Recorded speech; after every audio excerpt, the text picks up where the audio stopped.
countries. Other than Stewart Island, Antarctica, and possibly other parts of Chile and Argentina, we are literally at the bottom of the earth here right now with all these pipe bands, over 50 of them, here to entertain you. I'm joined today with Liam Kernahan. Liam, welcome back. Good morning. Great to be here for day 2 of the championships. All right, so how many bands do we have here today?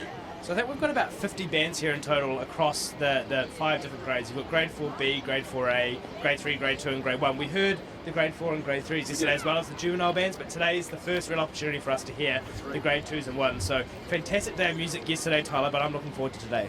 So am I. So in summary, we've got 14 grade 4B bands, we've got 10 grade 3A bands, we've got 5 grade 3 bands, 7 grade 2 bands. I can't wait for that one later. That one's going to be... no, seriously. 7 grade 2 bands. That's massive. Yeah, and 4 grade 1 bands. What a strong scene. We might have one of the strongest per capita pipe band movements in the world. What's the population in New Zealand? Almost 5 million, about 4.9 million New Zealand. Okay, and I want you to think about that. So today we got 50 bands. Almost every town and city in this country has a pipe band. Exactly. And you've only got under 5 million people. Okay, so who will be crowned New Zealand Pipe Band Championships in each of their respective grades? You're going to need to stay tuned to find out. So grades 1 and 2 will be streamed this afternoon right over there in the Queen's Park Cricket Grounds. Gorgeous. We were actually commenting on the gorgeous trees and vegetation. We can talk about the trees later, absolutely, because there's a lot to talk about, a lot to get through there, but particularly today, you know, the sun's out, it's getting warmer. You can see I'm probably not dressed for sort of -5 that it was this morning, but as we get through the day, it's going to be fantastic. And I'm mostly looking forward, as you say, this afternoon, to hearing what the grade 2 and 1 bands are going to do and play music and who will be ultimately crowned New Zealand champions. And I know that everyone abroad is really excited about that as well. So listen, Liam, only because I'm obviously from Canada, I need you to talk to me about this street march event, because we know it's unique to New Zealand. What's going on here? What are we going to see today? What are they being judged on? Let's just start with those questions. Exactly. So, as Tyler said, very unique competition to New Zealand. It's not part of the overall championship, but it is judged. So you get you get awarded cups and trophies for it, but it doesn't count towards the overall New Zealand championship. So across all the grades, you've got a number of judges. All of the judges we saw yesterday, so Terry Tully, Martin Fruin, Chris Stevens, Scott Mitchell, Lance Turnbull, Brian Taylor, Paul Turner, and Ross Levy, all judging. That's a massively high-profile panel right there, and very international. Exactly, and then you add in the marching and drill judges, so we've got Alistair Davey, Jill Vincent and Brian Coots who are doing that, as well as judging the drum major Malcolm Irving. So he's responsible for looking at what the drum majors are doing, and there's a drum major championship at the end of the day. Plus you've also got the dress element, so bands are not only judged on how they're playing and how they're marching, but also on how they look. So the dress judge today, Ian McEwen, and so he'll be looking to make sure the kilts are tidy, you know, the uniform's tidy, that people are wearing it properly, there aren't any kind of skew with kind of uniforms, so it's exciting. It's a really unique part of our competition here in New Zealand. It's very early in the morning, so we can talk a little bit about how that might impact the grade 2 and 1 bands later, but certainly it's a great way to start the day off. Great, so I assume there's very specific protocol with the wheels and attire. I mean, really, this is from the military tradition, am I right in that? Exactly, so there's very specific rules around what uniform you have to wear and what parts of the uniform you're allowed to and not allowed to. And how they're worn. Exactly. Where the flashes are on the socks or the hose. Exactly, so some of that's a little bit subjective, but there is a general approach which is in the rules, and that's available to all bands. Plus you've obviously got the element of marching in time and marching in lines, and also having to come in the corners, because that's a skill in itself. So I'm looking forward to it. So what do we call it? So right here we're on this street corner right now.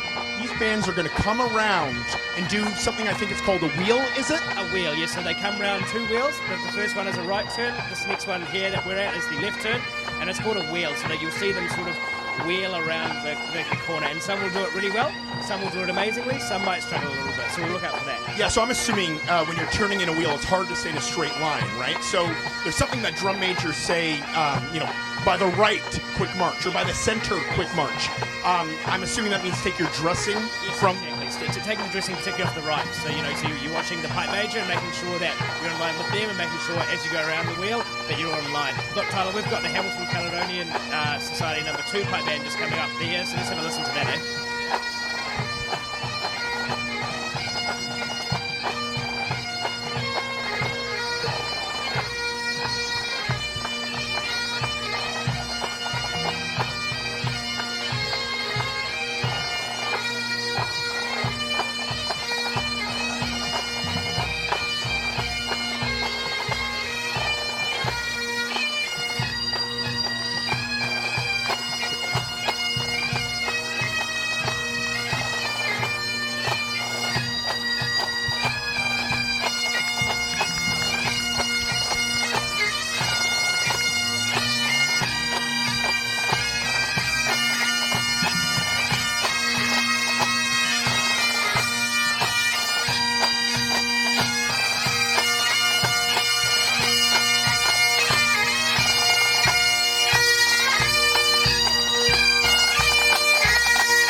right, so Liam, that was the Hamilton Caledonian Society #2 pipe band. What can you tell us about them? Well, Tyler, they're a band competing here for the first time, so they've got a grade 2 band that will be competing later this afternoon. This is that kind of junior band. You'll have seen in the front rank there, Brendan Eade sitting right beside us. Mega high profile guy with his son. So his son was sitting right beside him in the front rank, Seamus, a really good young and up-and-coming piper himself. So very family-oriented band, as I said yesterday. Brendan's wife, Mariana, is the pipe major with the grade 2 band.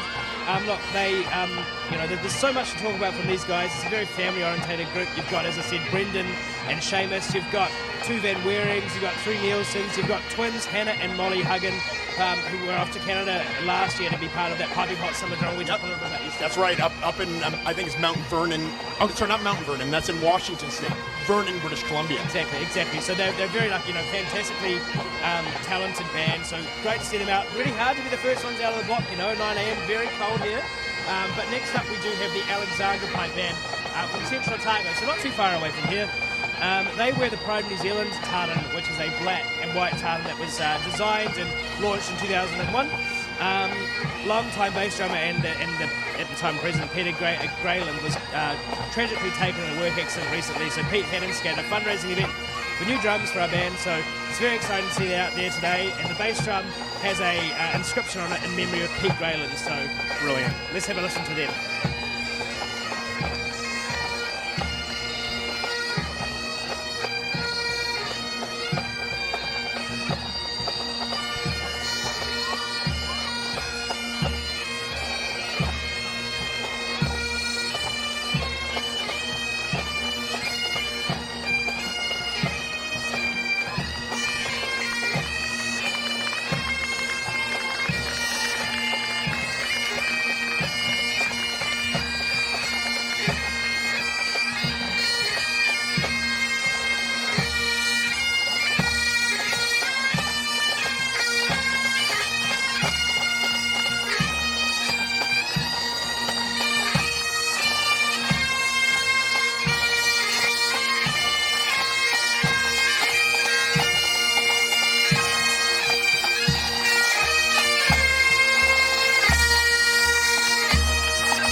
All right, so that was the Alexandra Pipe Band. Liam, who do we have coming up next? Next in the City of Rotorua Highland Pipe Band from the Central North Island. Now, we talked a little bit earlier about the uniforms and how people will be wearing them. You will see quite a number of different uniforms today. So you'll see the military style uniform with the plaids and everything like that. Some bands will be wearing that. Some bands will just be wearing sort of regular kilt waistcoat and jacket. You'll see Rotorua here with green Balmoral. So that's probably... I see that. That's part of their identity. That's how you know the band, right? So what do we call that, a Balmoral? A Balmoral, absolutely. So you've got Glengarry's, which is sort of your normal hat, I guess you'd say. It's just the sort of, I don't know how to describe it really, Tyler, but it's the regular one. The Balmorals are a little bit more stylish, I reckon, a little more flash. I think they're coming back again, by the way. I think these guys are ahead of the curve. I was talking to Alistair McGregor about that earlier. He chooses the Balmoral for a reason. He thinks it's back. Absolutely. So this is exciting. So we've got Pipe Major Manuel Armstrong, City of Rotorua. Let's have a listen.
So Liam, we know that Invercargill was settled predominantly by Scots, very similar to my town of Kincardine in Canada.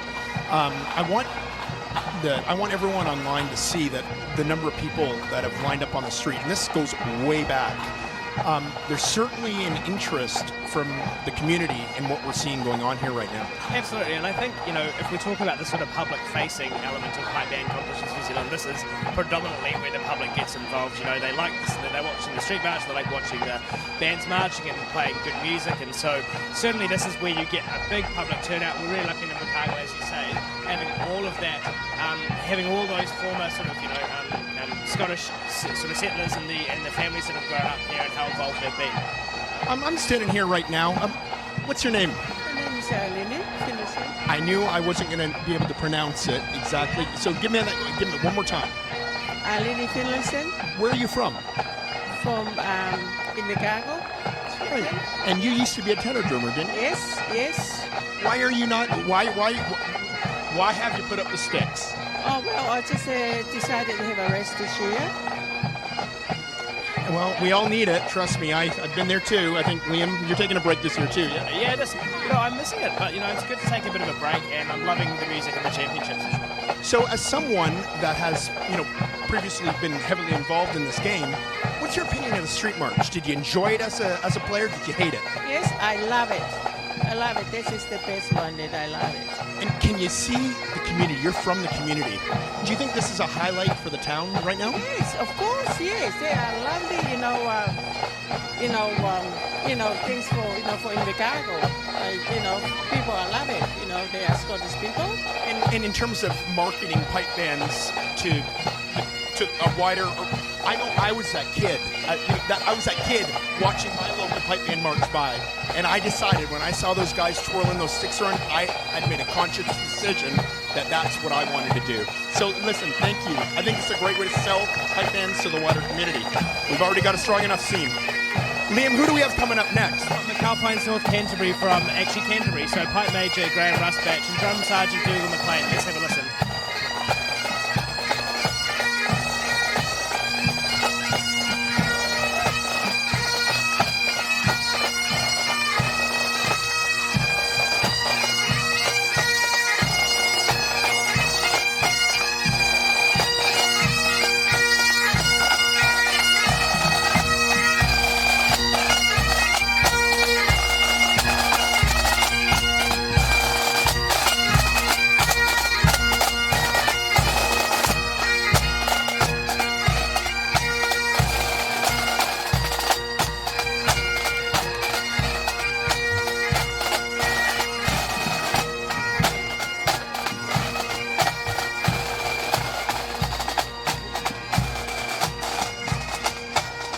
I'm standing here with members of the community. Guys, this must be a big deal for Invercargill, am I right? Like, I mean, there's a joke. Nothing goes on down there. Talk to me. This must be a big deal for the town. It is a big deal for the town. Yeah, so what brought you out today? Why are you here? What is it? The bands? Is it? A love of the bagpipes. Do you have any family connected with the game? No, I don't. You do? Who do you have involved? Logan's cousin. Logan's cousin. Is in the monitor. Yeah, the camera's there, but yeah, there you go. Yeah, my cousin was in one of them. You know what, too? So would everyone in this community, more or less, would someone know someone that plays either the pipes or drums? Pro, definitely. I contact with Highland Dancing as well, so. So we've got plenty of old Scots and new Scots, or wannabe Scots. Do we have some real Scots? When did you come over, sir? 1964. Why Invercargill, out of all places? Or where did you start? In Invercargill? Why did you choose Invercargill? Relation. It's no different than Canada, no different than Australia. People came from Scotland, everywhere. Canadian originally. My relation's in Vancouver. Vancouver is one of the most amazing cities in the world. I love it. So when my grandfather came over, he chose Canada because it was closer. Because he thought maybe there would be a chance he could go back to see his family. For you to have made that move, that was a totally different level of craziness, perhaps. Were you nervous making the move from Scotland? You were. I didn't want to come. You did not want to come. Your husband wanted to come, but you did not. And I didn't, but I wouldn't go back now. So New Zealand. But I wouldn't go back to sea. New Zealand is, without question, one of the most beautiful, best-kept secrets in the world. So you're at the bottom of the earth, but it's amazing to hear accents like yours. Here's the different parts of Scotland. The reunion in August. We've got connections all over. Well, listen, Liam, who do we have coming up next? Oh, great for you coming back, Tyler. We've got the Scottish Side New Zealand Pipe Band number 2. This is their set, the Grade 4B band. Let's take a listen.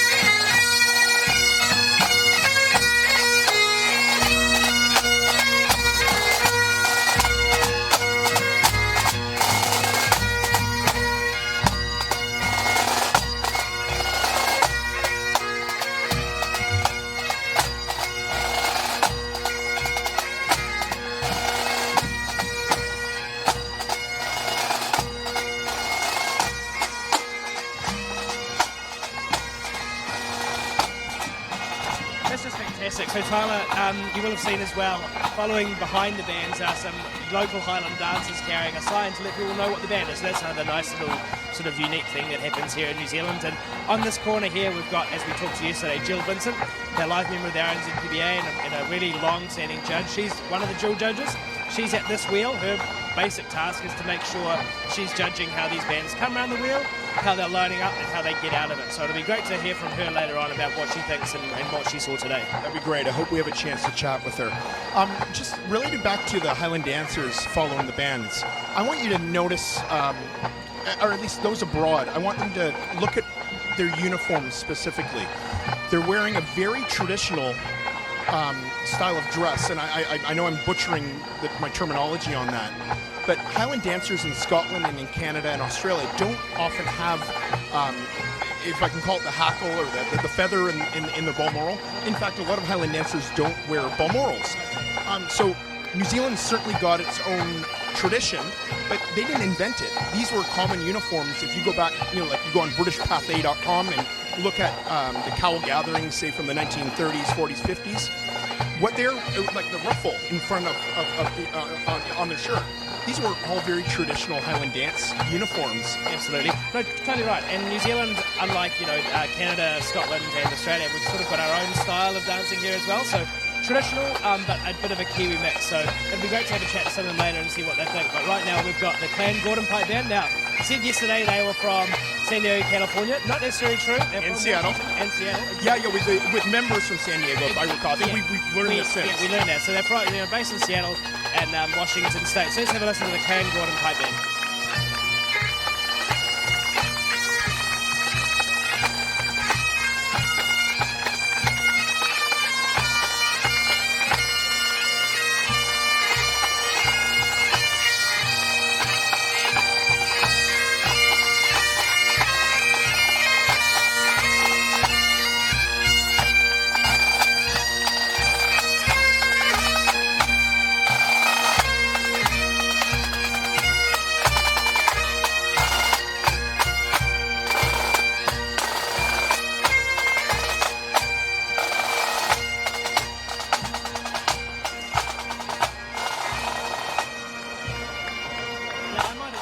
Might have slightly misled earlier. I thought all of the judges were judging as they did last year at the Street March. I've just seen some of them show up now. So there's Ian Steele, there's Martin Fruin in the background. You can see them probably online. So so we'll have to just double check that. I thought Red Chess sort of changed the rules in the last 3 years to make the whole panel judge all the events, but that could be wrong. So we'll get a clarification about that later. I think actually each grade has their respective panel. I think. Well, yeah, that's what I thought. That's what it used to be, certainly. And then a couple of years ago, we changed it that every music judge would judge all of the events. But that could have changed. I mean, taking a break means you're a little bit more removed from that. So we'll have a bit of a clarification later. But back to what we were talking about then with the Highland dancing, because I think it is a good sort of little conversation. New Zealand, as I said, has a similar but different style of dancing. They what we call over here the Scottish board is what the Canadians and the Australians and people in the UK dance to.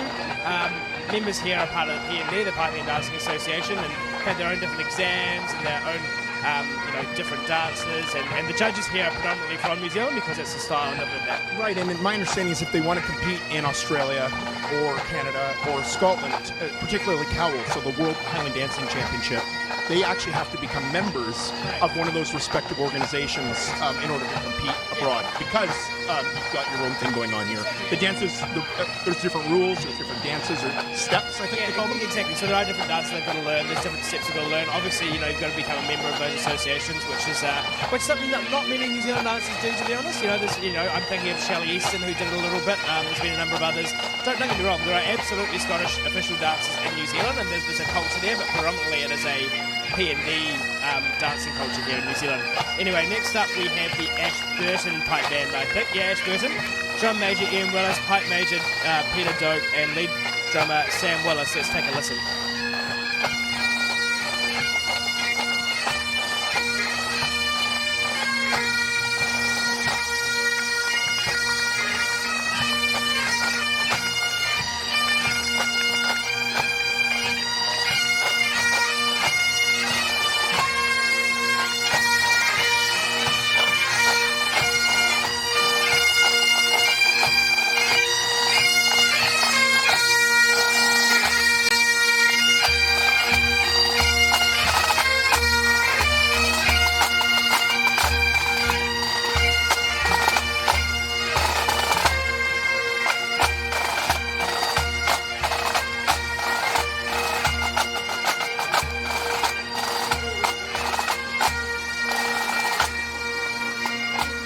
So that was the Ashburton Pipe Band, and many may not know this, but there's been many great pipers that have come from Ashburton. One in particular, and you can correct me if I'm wrong on this, I believe Richard Hawk, one of the tops. He spent a lot of time in Ashburton, but he went to St. Andrews College in Christchurch as a kid, though, didn't he? Yeah, absolutely. So Richard lived in Ashburton for quite a long time. Had a I think it was a mobile station. He owned a petrol station. Yeah. So before he was the pipe band director at St. Andrews, that's what he did. He has spent a lot of time in Ashburton, and actually, as you say, a lot of really good piping drummers have come from that sort of mid-South Canterbury area of New Zealand. And when you head further south to Timaru and others, again, we've got some very famous names that have come from that part of the country. Absolutely. I mean, Murray Henderson, for instance. Exactly what I was thinking. Exactly. And so Murray's from that part of the country, and for those who know Murray will know his pedigree speaks for itself. Probably New Zealand's most successful solo piper ever in regards to he won, I think, a clasp in 4 different decades. So he's certainly well credentialed there, and also just a fantastic supporter of what we're doing here in New Zealand, the solo piping scene. It's great, and he obviously lives in Scotland now. With his wife, yeah, absolutely, and 2 daughters, absolutely. Who are also very good pipers. Very good pipers. Actually, Faye was the first female to win a gold medal in Scotland Open, and I think 2010 from memory. I think you're correct. It's right around there. I think you're right. No, but 18 years of age, so really, really young. Fantastic player, and she's still competing. Murray's obviously taken, a retirement, but he's doing a lot of judging, a lot of mentoring, a lot of teaching. So Patricia's wife also has been very successful, right, in that? Absolutely, and she's another person who's paved the way. Certainly won a lot of important events, and then she's now judging and teaching as well. Who do we have coming up next? We've got the Bay of Plenty pipes and drums, and led currently by a guy called Callum and the drum major. So let's have a listen to them.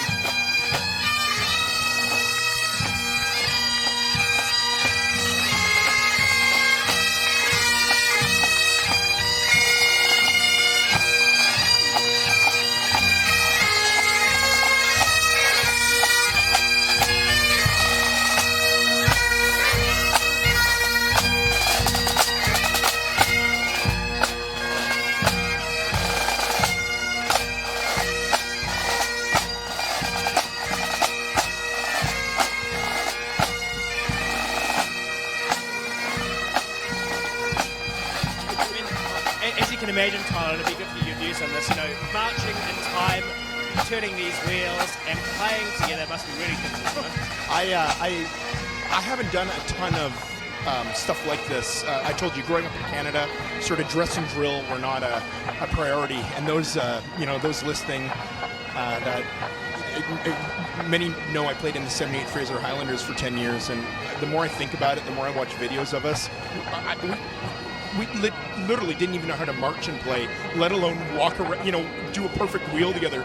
We were pathetic, I think. And certainly I think it's one of the strengths here in New Zealand that we do, make a bit of an effort to look good and to march well, and a lot of bands take this really, really seriously, so they should, Yeah, it's the packaging and the product, right? It's how they're selling their music really to the general audience, aren't they? Yeah, absolutely, and it's the way we get people into pipe bands, it's the way the community gets to be involved, and a lot of the young kids who are standing in the audience today will be really excited about the opportunity to hear them and hopefully take it up themselves. I mean, without becoming too controversial, but let's do something a bit controversial. Tim loves controversy, so let's give it to him. Well, exactly, and so we've talked a little bit about it, but I mean, certainly from my perspective, there's a question about whether the street march event should happen on the Saturday morning, particularly for the grade 2 and 1 bands who have to go and then compete later on. As I said, the street march isn't part of the official championship, it doesn't count towards the overall title, but the afternoon, particularly when it's wet or if there are variable conditions, it actually can have a massive effect on the pipes and the drums. And I've certainly been a proponent of either moving the street march to the end of the day once everything's done, or having it on the day before.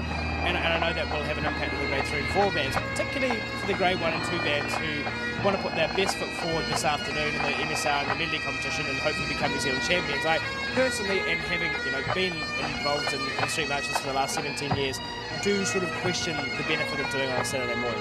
Right, because there are certain bands that may be at a disadvantage just in terms of the timing. If say this was a wet morning, the pipes are obviously impacted by moisture or dryness or moisture.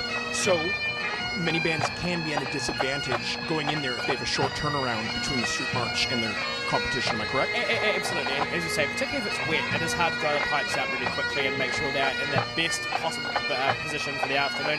I mean, to some extent, the grade 1 and grade 2 pipe majors mitigate that and probably don't put their best foot forward in the street march because, actually they're trying to save themselves for the afternoon. So if we want the street march to be an event that, is really popular and that the bands get around, I think we should have a serious conversation about where it's going to be, because I know, speaking from experience in grade 1, this morning you just want the guys to be focusing on the music for this afternoon, focusing on their MSRs and their medleys. Because as we'll see, unlike yesterday, the grade 2 and 1 pipe majors have to draw for one of their events, which means they put in 2 sets of tunes. At the line, they'll draw which one they're going to play. So that's the added dimension, which sort of makes it a bit more complicated for them. And as I say, I think there's a genuine question about whether we should be doing that on a Saturday morning here. Well, that's great. Well, listen, I think next up we've got the Queenstown and Southern Lakes Highland Pipe Band. Their pipe major is John Tiviotdale, their drum major is Duncan Mathers, and their drum sergeant is Angus Buchanan, and their pipe sergeant is Clifford Hiscock. Their tartan is the Southern Lakes Tartan, and there's a story behind that tartan that I think we'll be able to get to later. Let's give them a listen.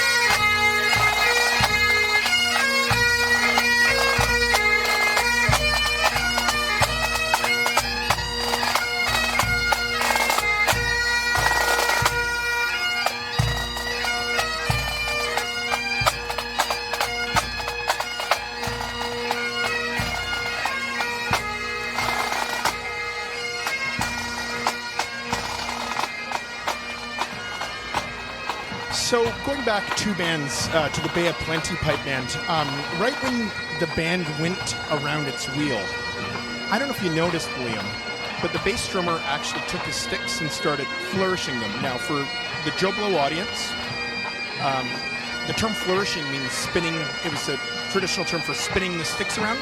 So the tenor drummers in a pipe band in our modern day will twirl sticks around and hit a drum at the same time. And it's a real, it's like patting your head and rubbing your stomach. It's like difficult, really hard, really difficult thing to do and to do well.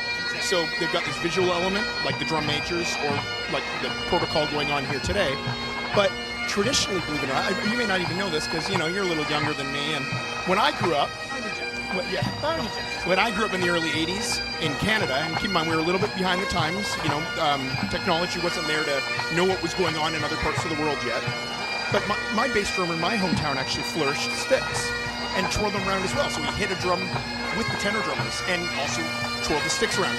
So flourishing was actually a very important component of bass drumming up until the late 1950s in Scotland, where they were actually, ready for this? There was a best bass prize, and it was, but it was all about bass drum flourishing.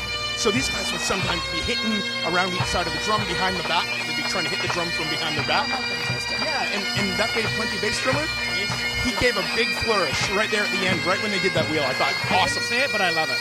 Mega traditional element, but here we go. Who's coming up next? We've got the City of Dunedin pipe band. It's Oh, close to home for you, huh? exactly. Second oldest band in the Southern Hemisphere. Pipe major is Alec Finlay. Let's have a listen.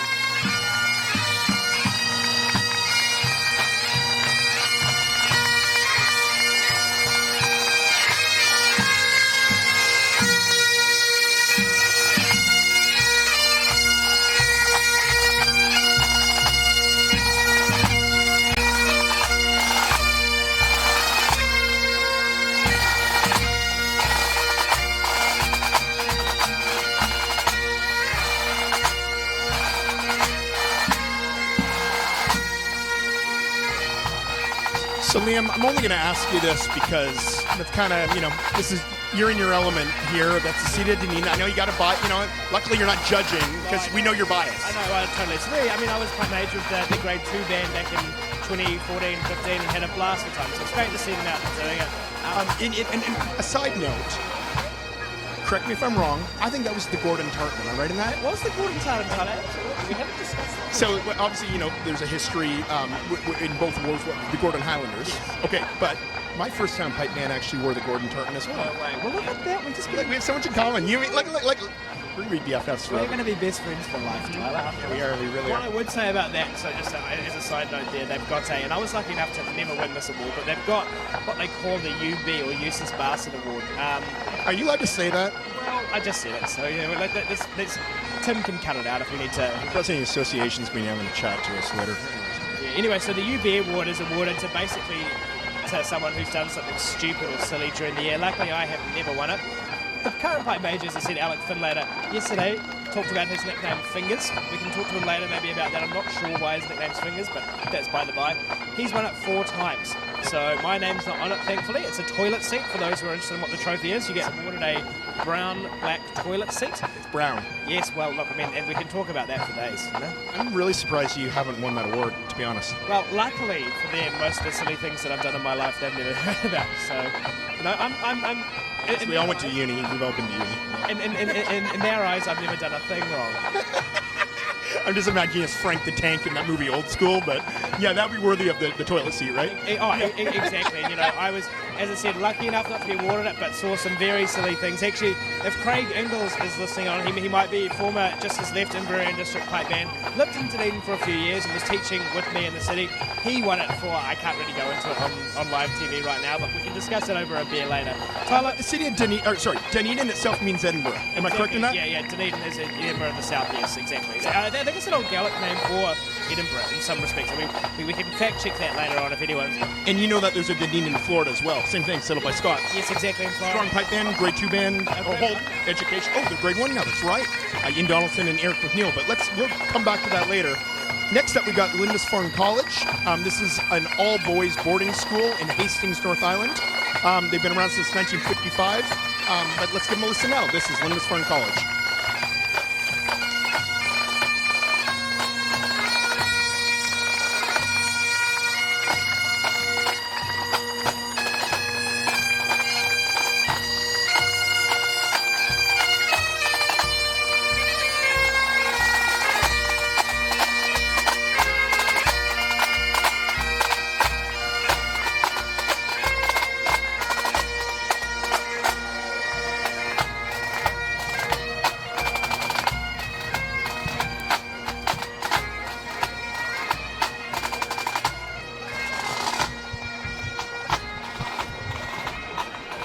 All right, I'm hanging out here with my homies. Now my mic is further. Guys, are you enjoying this today? What do you think? Oh yeah, I know that. Obviously, that was never me as a kid. If I'm here doing this job right now, I can assure you that I was not shy. What do you think of all these pipe bands? Yeah, do you like them? Are they too loud? The drums? If you could be anything, would you be a piper or would you be a drummer? Piper. Why a piper? because they're loud and annoying? I know that's just coming from a drummer here, by the way. But what brought you guys out today? Is it just a day out for the family? I love the bagpipes, always love pipe bands, and this is just awesome to have so many here at one time. Do you have any Scottish connection or roots whatsoever? I do, so I don't know clan or anything, but yet we're Irish and Scottish, so You know that, so you get a fusion of Irish and Scottish in both you guys, huh? That's great, but you don't sound Irish or Scottish. You definitely sound like you're Kiwis, yeah?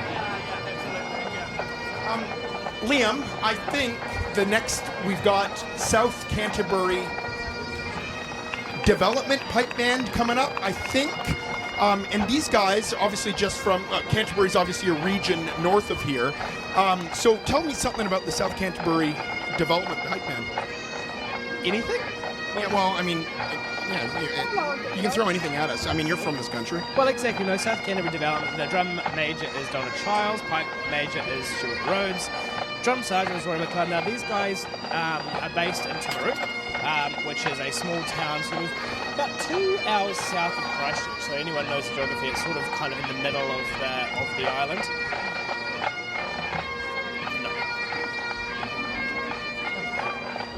So we don't have a list of the tunes that they are necessarily playing. I can try and find one. And we do have a program, Liam. I'm happy to kind of work with you to kind of coordinate.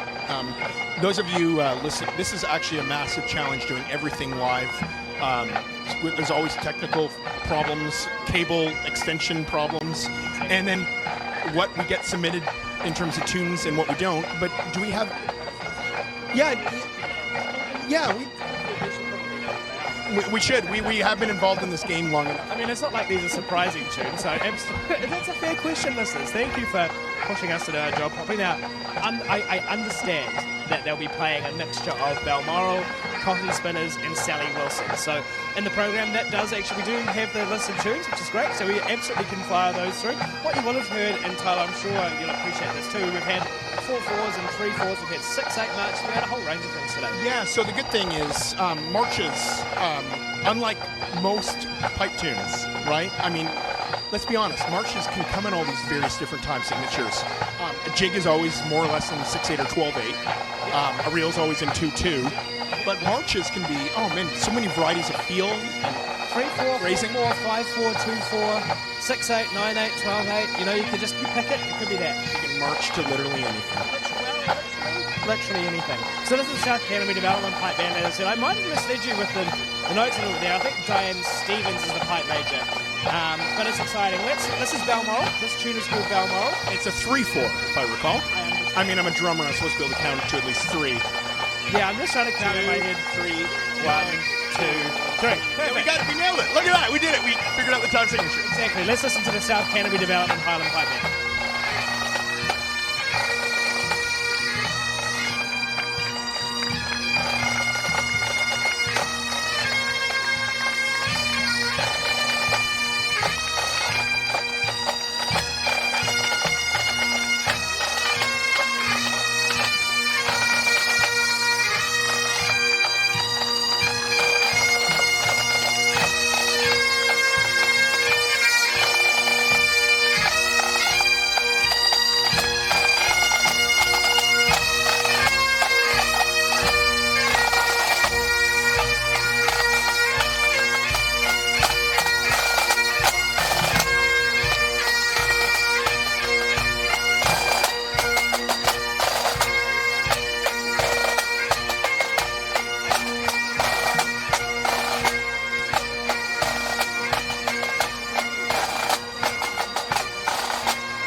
Yeah, Tim, I know you want to zoom back on the band coming in, but if you don't mind, could you just pan to the right again on that beautiful looking tree right there? Do you see that pine tree, that kind of with the needles pointing upwards?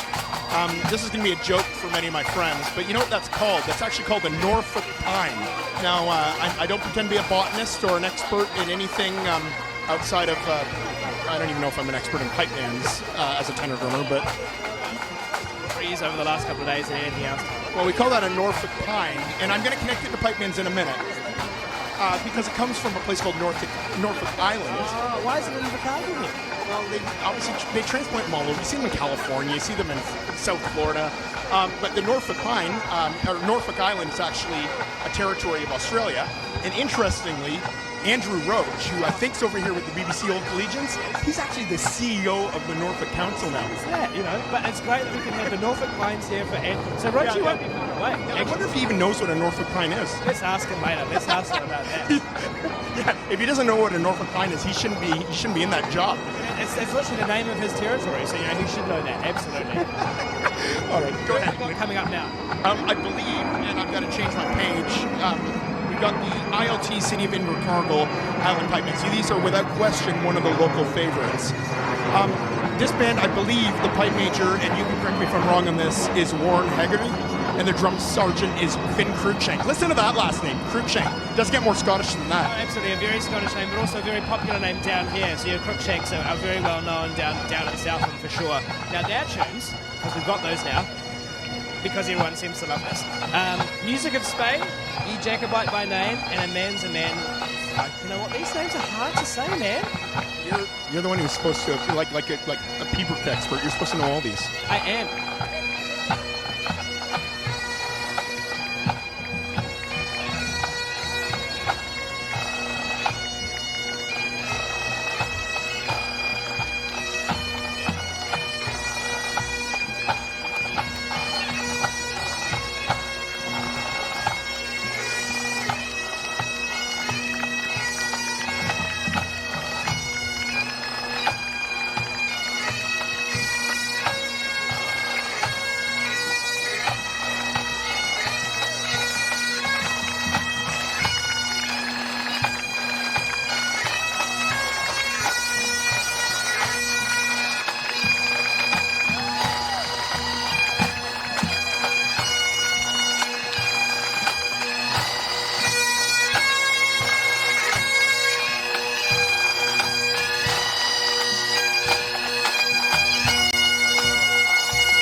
So that was the ILT City of Invercargill Highland Pipe Band. Pipe Major Warren Haggerty, Drum Sergeant Finn Cruikshank. If you notice, the pipers wear actually the Royal Stuart tartan, and the drummers wear the Black Watch tartan. So that was kind of an old army tradition at one stage to have the drummers wearing one and the pipers wearing the other, I think. Absolutely, and in Canterbury, where I played in the grade one, we had that up until 2010. The pipers wore the Royal Stuart and the drummers wore the Black Watch. So next up, we've got John McGlashan College. Now, I'm going to do the initial intro. I don't mean to keep throwing it on to Liam. He has a bit of a, again, good thing he's not on the adjudication panel, because I think he may have a slight bias today towards these guys. So let's give him a listen.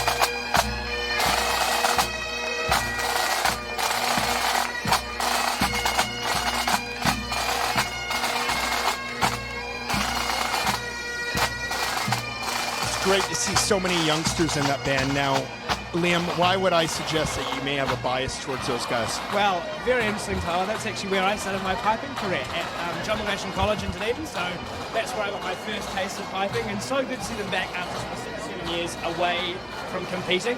Actually fantastic to see so many, not only guys in there, but girls, because John McGlashan is a boys' school in Dunedin, but they take their membership from right around the city. Right, so it's not just the boys that go to the school. They're drawing from all of these other schools in the vicinity. Absolutely, and that's fantastic because you see a lot of those younger girls in there who are taking part in pipe bands. Actually, you know what? I reckon we can do more to encourage girls. I would love to see more. Again, we were joking yesterday about what's gender, but we really do need to see more girls in pipe And bands. that's the diversity. So it's great to see John McGlashan College getting right behind that. Tyler, that was the end of the grade 4B. So it's done. It's done.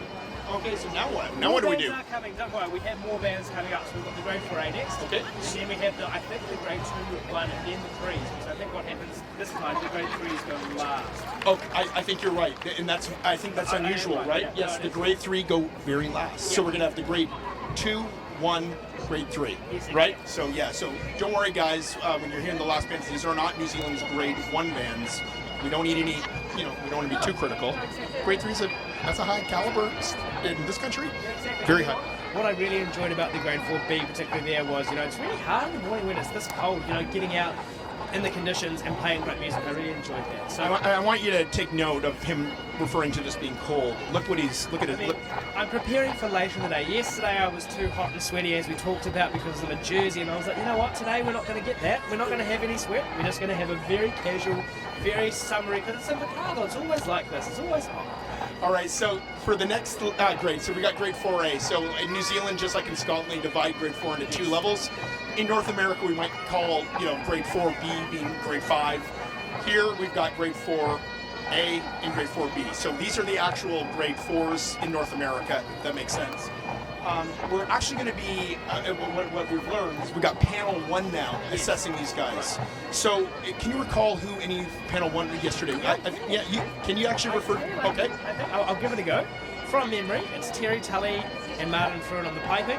You've got Chris Stevens on the ensemble and Scott Mitchell on the drumming. Is that right? You actually nailed it. And I was actually questioning it myself, but you nailed it. You did a good job. That was totally it. Exactly. And on the other panel, which we've just had. Now he's just showing off. Brian Sutala, Lance Turnbull, Paul Turner, and Ross Levy. There we go. Nailed it. Already high five. Sorry, that was a left 5. It's hard with the microphone. Okay, so here's the deal. Let's talk really quickly about Terry Tully. Yes. We're gonna have a chance. We're gonna have a chance later on today to have an interview with Terry Tully. But I would love for Liam to be able to help talk to me about Terry Tully and, you're a piper. Talk to me. Who's Terry Tully? Oh, well, Terry's actually a really personal hero of mine. He's was the pipe major of the St Lawrence Central Pipe Band from Dublin. And in 2010 actually won the World Pipe Band Championships for the first time. So that was fantastic. But, everyone knows that distinctive St Lawrence Central music, which Terry has been so, a massive part of and has influenced a whole bunch of what other bands are doing. So that very Irish flavour, which I love personally. A tremendous band now. His son, Alan Tully. It's a family thing, right? Think about that. Yep. Exactly. So Alan Tully's his son. He was the pipe sergeant for Terry when Terry was pipe major. Now he's handed over the reins to Alan. He's doing a fantastic job. The band is still up there, thereabouts. So you don't think it's nepotism? You think Alan knows what he's doing? Absolutely. You look at it. By the way, no one's going to critique that. Everyone in the world knows Alan's done amazing. No, a fantastic job. And I think if you look at it, how many majors has he won? It's fantastic. Totally. Yeah, without question. No, you can't question either of their stature as musicians and as leaders. Now, Tyler, I'm really excited about this next band. This is the St Andrews College B band. We're in 4A, but it's the St Andrews College B band because our A band's in grade 2, led by Graham Bryce, who's their pipe tuner. Another Scot over here in New Zealand. Yes. Doing a fantastic job. He's from in Perthshire somewhere, if I recall. He played in the Vale of Alpha for a long time, if I recall. I think he's from Fife. Is he from Fife? So next door. Yeah, basically. Come on, I don't know where the boundary is. Exactly. So, look at that. How many kids in that band doing the business? Richard Hawke and Graham Bryce doing a phenomenal job there. So this is actually one of the oldest bands in New Zealand. It was so the band's been around in the school since 1919, believe it or not. Exactly. So a really rich history. They're the only New Zealand pipe bands to have won a World Pipe Band Championship in Juvenile in 2013. So absolutely fantastic group of kids. Every year you see more and more kids coming through that system, and you think the pipe band scene in New Zealand is really looking good. Well, let's give them a listen right now. This is the St Andrews College B band. We'll get to hear the A band next later on.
Liam, do you know what some of their tunes were? Do you have access to that information? We've got the list of tunes here. Very, very simply put, as I'll find the page. Balmoral, Knox Grammar, and The Dawning of the Day. So Balmoral we've heard quite a number of times so far. Fantastic little tune, but how good was that? You know, Oh no, and it's great to see so many youth involved in the game, and St. Andrews College has, without question, did a tremendous job of really training so many top pipers and drummers here in New Zealand that obviously go on to bigger, better bands later. I'm standing here right now with Alistair McGregor, who's one of the board members and former president, right? Last year you were the president of the association? I was until they found a proper one. So Alistair shares with Ian Blakely and Rosie as the 3 board members for the Royal New Zealand Pipe Band Association. Alistair, how have things been going so far? Are you happy? I mean, this street march has been tremendous so far. Oh, look, it's just couldn't be better, Tyler. I think the highlight is the 2 co-presenters on the live stream. See, Alistair also, he's a CEO. He knows how to get the most out of his people, and man, am I motivated now to keep working all day. No, everybody's working together well. The local committee's been fantastic, and I just couldn't think of anything that could go better, Tyler. Are you excited to see so many youth involved? And I know that's been a very important focus for you down here in Invercargill, right? You were responsible for helping to create the relationship between the band and the trust. I mean, Invercargill likes the trust. Yeah, it was. So, no, it's youth. We've got to create the future, Tyler. So, nationally and locally, we're putting a lot of effort into youth. So, I'd love to speak with you about that later on if you're up for it. Thank you, Alistair, for taking the time. Because next up, we've got the Balclutha Pipe Band. Let's just give them a listen.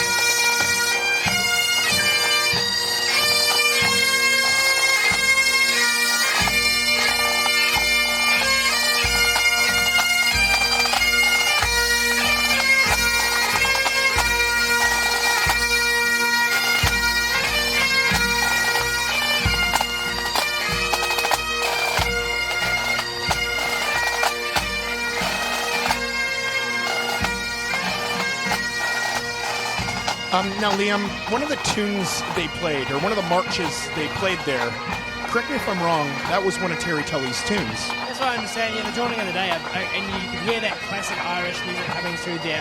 Fantastic. The other thing I was going to say, Tyler, we talked about uniforms a little bit earlier. In that band, we just had the drum major wearing trews rather than a kilt. Pants, you mean? Yeah. Or, I'm sorry, I can't say that. In the UK, that means underwear. Basically, tartan Trousers. Tartan trousers. This band is in this full military get-up here, so you can see they're quite resplendent there, you know, horsehair sporrans and ginormous bonnets and players, and it's, you know, it's lovely to see. I know it's very sweaty in there, though. Oh, yeah, man. And the cost of one of these uniforms through the roof. Shoot.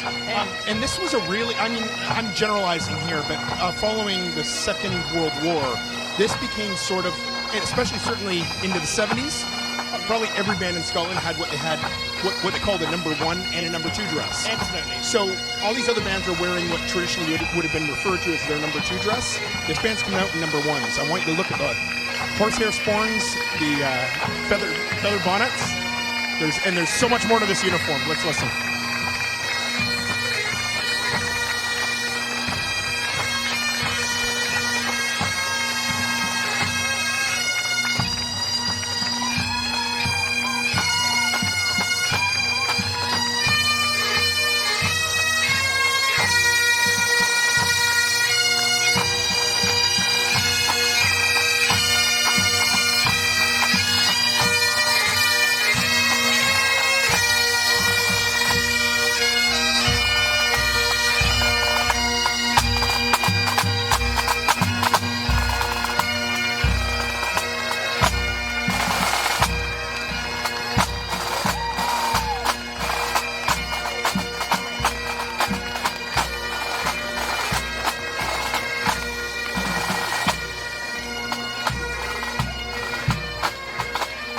So the modern uniform that we more or less know today really became sort of common play or common practice around the early to mid 1980s when most bands in Scotland stopped wearing their number one dresses. Now you got to for the people watching. Pretty impressive though. Visually, it has precedence. Oh, absolutely, and certainly, you see those bands marching down the street, and that's the traditional view of what a pipe band is. So it's great to see that. I mean, just the cost, as you said, of not just buying the uniform, but the upkeep and making sure they're taken care of. Because you don't wear that all the time. Like yesterday, Waimatroku there didn't wear that in the competition. They wore their sort of pain day dress, just the kilt and the waistcoat and the jacket. But to have that keeping on going for your sort of street marches and parades is pretty impressive. So yeah, and back in the day, I want you to just imagine, like a lot of these are made out of natural materials, like horsehair and real feathers. And I just know when I come into New Zealand, the first thing I get asked is, do I have dirt on my shoes? Yeah, exactly. Imagine traveling today abroad or into all these foreign countries with all these natural, like the old leopard skins. The bass drummers used to wear an actual leopard skin, and sometimes the tenor drummers as well. There's no way you could travel abroad nowadays with actual leopard. No, exactly. And actually, some of the bands that are in New Zealand that have this uniform that travel to the Edinburgh Tattoo or to Basil and things like that do take it. So you're right. There's a lot of price involved. Nowadays, you know what they do? They have to get artificial ones because it's not worth the paperwork. No, exactly. And you also just can't get them into some countries now, So next up, so that was Balclutha, and next up, oh, I'm sorry. Oh, did I? Oh, what's that? Here we go. Look at me. You're catching up. It's okay. I can only focus on one thing at a time. I've only had 2 coffees, so, just give us a few more and we'll be right, All right, so next up we got the Papakura Pipe Band. They were formed in 1955, so that means that they're actually celebrating 65 years as a band this year. Once again, back to yours and my roots, they are wearing the Gordon Tartan. They are wearing the Gordon Tartan. They look splendid in that. And actually, I can tell you the tunes as well. They're playing McGregor of Roar, the Highland Brigade at Manchester-Fontaine, and the 8th Argylls crossing the River Po. So, fantastic set of tunes, 3 full marches. I'm really excited. 1, 2, 3. 1, Definitely 2, 1, 2, 3. I'm trying to teach a piper how to count. It's not. I should have done that a long time ago. Let's take a listen.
So in pipe bands, when you're looking, so our ensemble judge, I believe, in this segment is Chris Stevens. And Chris Stevens, his back even today, I believe, was one of the editors of the Royal New Zealand Pipe Band magazine. Am I correct in that? Yeah, absolutely. So he leads the publications group for the RNZ PBA, which does not only just the magazine, but prints programs and does a whole bunch of the website and the forward-facing work alongside Libby O'Brien. So Chris Stevens, I think, was editor for about 10, 11 years. Is Todd Harper involved now? Todd Harper is the current editor. You will have seen him earlier in this Hamilton Caledonian Development Pipe Band on the flank there, drummer. So he's taken charge. I actually did the magazine for about 5 years in between those. When did you find time for that? I didn't, that's why I had to give it up. Also, so, well, listen, next up we've actually got the Wellington Red Hackle Grade 4 Pipe Band. Yesterday, very early in the day. This is the Grade 4 band. We'll be lucky to hear their Grade 2 band in the Grade 2 competition coming up very soon. Do we know what they're going to be playing? Because while you're finding that, listen, this band is actually known for its love for the red feathered hackle. Now, that being said, I'm not sure we're going to see any red hackles. What are the hackles? No, well, no, there's it's a tradition now. they bestow red hackles now. Oh, okay, right. Well, so you can probably talk more about that than I can. I did an interview last year, and I don't really understand the tradition. It must be like one of those on the verge of hazing or I don't Masonic. Like it's a secret. You have to be in the band to know. Exactly. They're going to play Dawning of the Day and At Long Last. Let's take a listen to the Wellington Red Hackle Grade 4 pipe band. So that's Terry Tully's tune again. Terry Tully's tune again.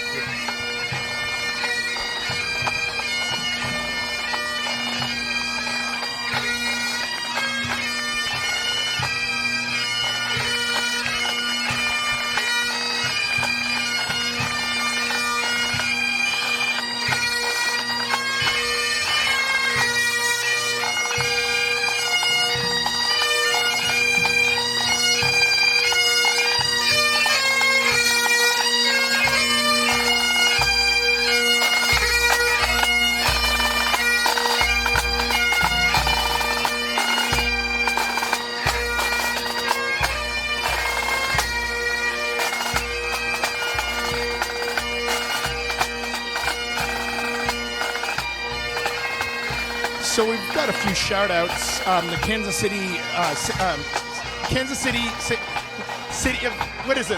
City St. Andrew Society Pipe Band, I believe. I've been asked to give a shout-out to you guys, but also to the Blenheim Pipe Band. The Blenheim Pipe Band wanted to be here, but couldn't for a variety of reasons. So big shout-out to you guys up in Blenheim. I know you want to be here, you can't. So you're with us in spirit, and we just want to let you know we're thinking about you and we love you. Exactly. Blenheim is at the top of the South Island, for those that don't know. It's in a little beautiful part of the country called the Marlborough. So Blenheim, shout out to you guys. We've had a question, Tyler, come through the live stream asking sort of how long the bands play for today. Now, obviously it depends on how fast you run down the street basically and what tunes you play.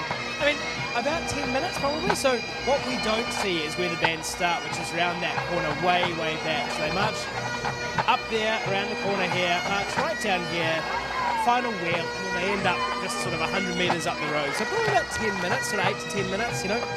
Something you're not seeing on camera are the lines of people way down the street. I'm telling you, literally, this street is packed with the local community range. This is a big day for them here in Invercargill. Oh, huge, absolutely. And I haven't seen a crowd like this in a long time for a street march, but we were talking earlier about the Scottish influence here in Invercargill. Certainly you're seeing that come out today. You're seeing a lot of stalwarts in the community, a lot of young kids coming out, which is fantastic. I'm just hoping that some of these young kids in the audience here are like you and I, see it happening and want to get involved. Oh, absolutely. Hey, look, Tyler, coming up now, we've got the Celtic Pipe Band from Nelson. They're grade 4. Pipe major's Andy Hollings, lead drummer is Jaden Gilchrist. They're based in Nelson, which is quite close to Blenheim, we're talking about. And they're one of New Zealand's newest pipe bands. They're wearing actually the Braveheart tartan. We can talk about that later. But let's have a listen to the Celtic Pipe Band.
So, Liam, you may have noticed that the drum major, her name's Helen Gilchrist. Helen? Very well, very well. Helen's heavily involved in the band, and she's one of the driving forces, by the way, amongst many out of the 85 total members they have between all of their respective bands. Helen's a driving force, one of the many, working really hard behind the scenes to keep the organization running. But more importantly, it's a family affair for Helen. Absolutely. I mean, you've got Helen and Bryce. Sort of Bryce is the president of the band, I understand, and his many kids actually all play in the Celtic Pipe Band. Callum is the pipe major of the Grade 2 band, who we'll get very shortly.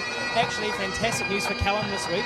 He had a baby boy. That's amazing news, and he's still here. And he's still here, so He must have an amazing wife. absolutely. She was actually the pipe major of the Grade 4 band, but obviously she can't be here because baby, which is fantastic. So But of course, she'll understand them. Absolutely. So we're delighted. And actually, Tyler, Celtic went to Scotland in 2019 for the first time. Took both their Grade 2, 4 and 4 bands.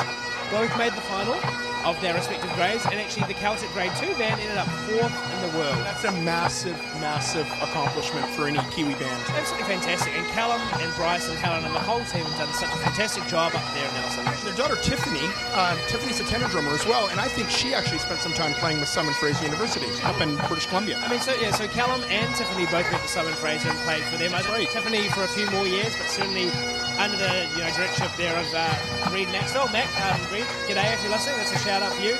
Reed, thank you for everything you've done for the drumming here in New Zealand. You've done a great job. Oh, look, we could talk for hours about his impact and his influence, and he's certainly been a driving force. Along with like same with Jim Kilpatrick and other ones like that. Anyway, here we've got the ILT Invercargill 4A pipe band. This is the 4A part of the Invercargill group. Let's take a listen to them.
So that was the ILT, or which stands for Invercargill Licensing Trust.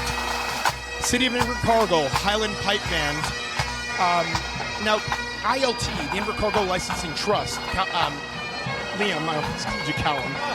They do a lot to support the local pipe band scene here in Southland, or in Invercargill in particular. Absolutely. I mean, they're just a massive supporter, not only of these pipe bands, but other Scottish community organisations. And I think ILT, not only sponsoring this event, but sponsor a whole range of events around Invercargill and Southland. I mean, look, just to say, how good was that reaction from the crowd then? They absolutely went berserk for their hometown favourites. And you know what I've noticed is that as more and more of the ILT Invercargill bands come by, the crowd around us keeps getting bigger and bigger and bigger. And we're about to hear again from them very, very shortly in the Grade 2, because we've almost done the Grade 4. Speaking of the Norfolk Pines, by the way. I know, they're so majestic, aren't they? I know, but I was going to say... There's someone more majestic in this band, and his name's Andy Roach. Andy Roach. We've got the Brisbane Boys College, Old Collegians pipe band here in Grade 4A. We've got your pipe major. Who is the pipe major of this band? You'll have to check it. But in the meantime, these guys are essentially just a fusion of former BBC or Brisbane Boys College. It's essentially an all-boys school and a very high-profile school in Brisbane. So go ahead. Pipe Major David Gerard and Drum Sergeant Nick Partridge. Right, so we've got they've brought a few other friends over, it appears, like Andy Roach, but Andy's son, actually, Patrick, is a piper in the actual BBC Boys pipe band. Absolutely. Hey, let's take a listen, eh?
So really fantastic change of direction we saw just then. In a lot of the brass band competitions around the world, there are actually points and special prizes for the most entertaining change of direction on the street march.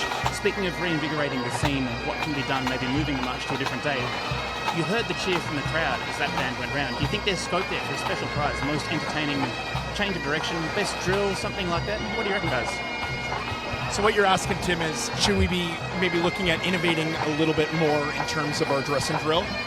I think when you heard the response from the crowd, I'm not even sure the ILT City of Invercargill Highland Pipe Band got the same cheer that the Brisbane band did right now. That was insane. I mean, actually, how good to see something like that here on the Saturday morning. It did line the crowd up. Everyone went berserk. This is great to see. I wonder, though, and this is just me, as a stupid foreigner, were they breaking the rules there? No rules broken there. So actually, interestingly, City of Invercargill themselves used to do a similar thing back in the day. They haven't done it for a few years now, but no rules are broken in. It will be interesting to see, though, how Jill Vincent weighs it up against the other bands, because although there's no rules about how you go round the wheel, there's certainly what's expected. So they got round the wheel no problem. They did it in a different way, a pretty styly way, but it'll be interesting to see what she does there. So I wonder who drove that. Was it Pipe Major David Gerard? Who knows? I don't know. My point is that was really really cool. Absolutely, and that's the kind of thing we need to see more of, I think, within this event. Doing things a little bit differently. What we have next, I think, Tyler, is the Hokanui Celtic. That's right. We do have the Hokanui Celtic Pipe Band, and in 2014, the Mataura Kilties Pipe Band and the Gore Pipe Band actually amalgamated to create what we know of now as the Hokanui Band. Let's give them a listen.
Fantastic there. We are literally on the last band here in the Grade 4A contest, and we move into the Grade 2 straight after that. This will be our first opportunity to hear these Grade 2 bands, which I'm excited about. We're standing here right now with one of our good friends and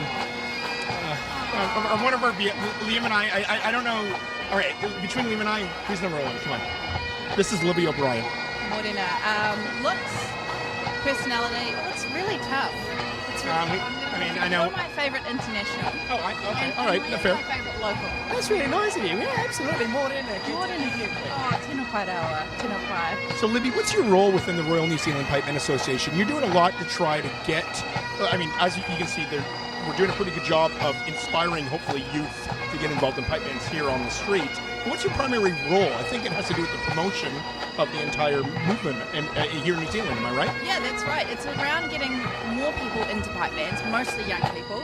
So targeting the youth, explaining to them why pipe bands are so awesome. We all know. We would not know each other and be friends otherwise. This is our common. We do lots outside of pipe bands too, don't we? We love hanging out.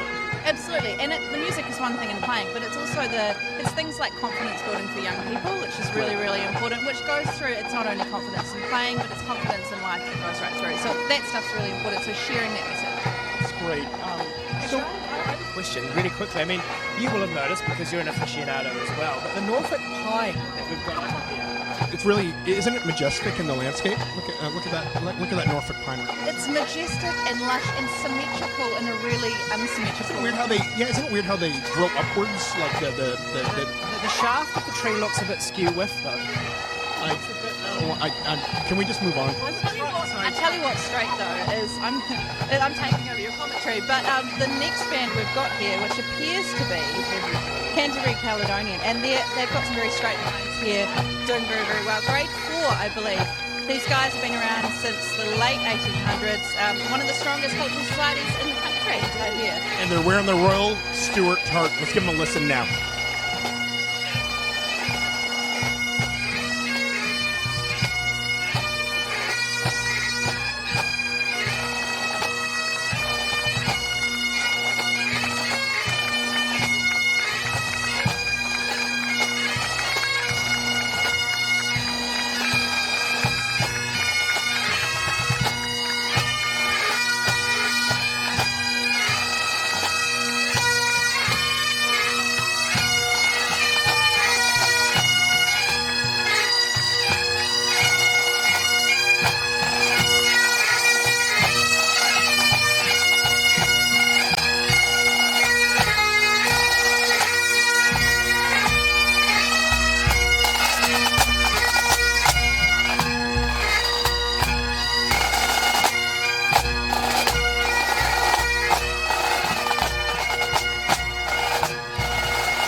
All right, so that concludes grade 4A. Fantastic music. You know, we had a real showcase. Highlight for me, Brisbane Boys Old College Legends wheel going around that circle. Fantastic. Awesome. Sorry, Liam, I didn't have the mic there to you. I was just saying my highlight was 100% the Brisbane Boys College Old Collegians band doing that wheel here with the circle and the movement. Just fantastic. Yeah, that was a massive highlight for me too, and I know it probably was for all of you at home. So we're going to start now. We're not going into grade 3. We made it very clear for some administrative reason, grade 3 is last. Yeah, exactly. I'm not really sure, but we do go into the grade 2 now. So this will be the first opportunity that we get to hear these grade 2 and 1 bands. We've got 7 grade 2 bands. We do. That's and by the way, that for anywhere outside of Scotland, that's a massive, massive grade, especially at such a high level. Oh, huge. And so we're starting off with the Northland Caledonian pipe band, all the way from up the top of the north of the North Island. Then we'll have St Andrews College. We heard them yesterday in the Juvenile. This is that grade 2 pipe band, so it'll be great to hear that. Followed by the Scottish Society of New Zealand, based in Christchurch, won the grade 3 nationals last year. They did they? I forgot about that. Thank you. Yes, so it's their first time at the grade 2 nationals. Really interesting to see where they end up compared to everyone else. Then we've got the Wellington Red Hackle. We talked a little bit before about the grade 4 band. This is their grade 2 band. Great to hear that. Then we're finishing off with the Hamilton Caledonian pipe band from Hamilton. Talked earlier about Brendan Ede, his wife Maliana, the pipe major, and then finishing off with the Celtic band from Nelson. So I'm excited. This is just marches, but I think we can expect a very, very high standard. Assuming the sun remains consistent. Talk to me about that for the pipes. Yeah, exactly. If that thing goes behind, if the cloud comes out, what's going to happen? Well, exactly. So it's definitely warming up now, so the pipes are getting sharper. You know, the cloud cover can have a good impact. You know, it can keep a bit of a pitch, an umbrella on the pitch, if you will. But the pipers will be pretty aware that, you know, particularly marching directly into the sun, it's going to have a bit of an effect. So it'll be interesting to see how the bands deal with that. And as we discussed yesterday, the interesting thing is a lot of these bass drummers are actually tuning their drums to the drones. Okay, so are the tenor drummers. So the interesting thing is, as the sun gets stronger, the pitch of the pipes goes up. But some of these bass drums that are trying to tune and lock into those drones are actually going to flatten off. So it's almost like you're as bands, and certainly from an ensemble standpoint, so this is something the ensemble judge will probably be listening for, is how well in tune those bass and tenor drums are with the drones and with the chanters. And I think they've got a bit of a challenge here, especially as the sun keeps getting brighter and brighter. Absolutely, and you'll see the pipe majors running around pretty frantically with their drone tuners, and then you'll see that being, you know, put onto the bass and tenors to make sure they're at the same pitch or, you know, close to it. What is interesting here, though, so we've talked about the marches and the different styles. We're actually probably going to hear quite a number of hornpipes in the grade 2 and the grade 1s. I know particularly the grade 1s will be hornpipes coming down the street. You can hear Northland just coming down now. They're playing a hornpipe, I think, also written by Terry Tully. I believe that is true. Can't remember the name of the tune, but certainly I believe it's written by Terry Tully. It just has that classic Irish sound to it, doesn't it? Exactly. Wait, is there any way you could describe what makes something Irish as opposed to Scottish? Wish not, is it? I mean, The rhythms, isn't it? I mean, it's certainly the rhythm. It's certainly the sort of the notes that you use as well, and in what order as well. So you can create impact by that. But listen to that, and it's certainly a very Irish flavour for sure. I mean, it's certainly what you would hear from a lot of those Irish Celtic bands. Just a quick geography lesson. Northland is the northernmost region of the North Island in New Zealand. Here we are down here at literally the bottom of the earth in South. Exactly. This is the Northern Caledonian and Southland. Let's take a listen to them now.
Just a few musical comments.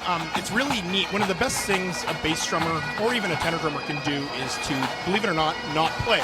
Now, I know there's many jokes there for pipers. Like I remember the old saying, there's no, a tenor drum will never get you anything, but boy, will they lose you a competition. Yeah, absolutely. I heard that. But I don't think that's... I mean, look at that. That was just fantastic. Yeah, and when you listen to that bass drummer stop, and you let some of these tenor drum pitches kind of cut through. I thought that was really, really neat and effective. Absolutely fantastic. And Tyler, you might be able to talk a little bit more, but the snares did something really interesting as they went around that corner as well. Yeah, and I bet it was caught on camera. Right when they went into the wheel, they actually did something called a backstick or a dead... They did kind of a combination of two things. They did a backstick where they lift the bottom end of the drumstick and dug it right into the top of that drum head. Now, those are Kevlar drum heads, so that's the same material that they make bulletproof vests out of. Absolutely. So they whacked the crap out of the top of that Kevlar head with the bottom or the base of the drumstick. So it's called the backstick, but the way they did it was they did it as a dead stroke, which means they pressed it right into that Kevlar head. Oh, it's fantastic. I've never heard that done before in that context in a pipe band. No, and certainly, I mean, I don't think the drumming judge is actually around here, but it will be interesting to see what impact that has, because it's not your sort of traditional competition style, but certainly added to the effect, and I was really impressed with that. Yeah, I thought it was neat. It was interesting musically, and it was also just interesting in general. So, who do we have coming up next? I mean, I know who it is, but I'm going to let you... Go ahead. Oh, look, we talked a little bit earlier about this. This is the St Andrews College A pipe band. This is their grade 2 pipe band. We heard them yesterday in the juvenile. And again, look, just a number of kids in this band. It's absolutely fantastic to see. Pipe major is Noah Clark. Drum sergeant is Monty Stam. These guys are the current juvenile champions in New Zealand. They've won for the last 12 years, I think. Did they not win the World Pipe Band Championships in juvenile in 2013 as well? Absolutely. It's the first New Zealand band to ever win a World Championship title. So let's take a listen to the St Andrews College Pipe Band.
that was St. Andrew's College A Band. And just an interesting point, the lead drummer is Monty Stam, and Monty's a very successful drummer. He's actually from Australia originally. He's actually from, I think, around the Albury area.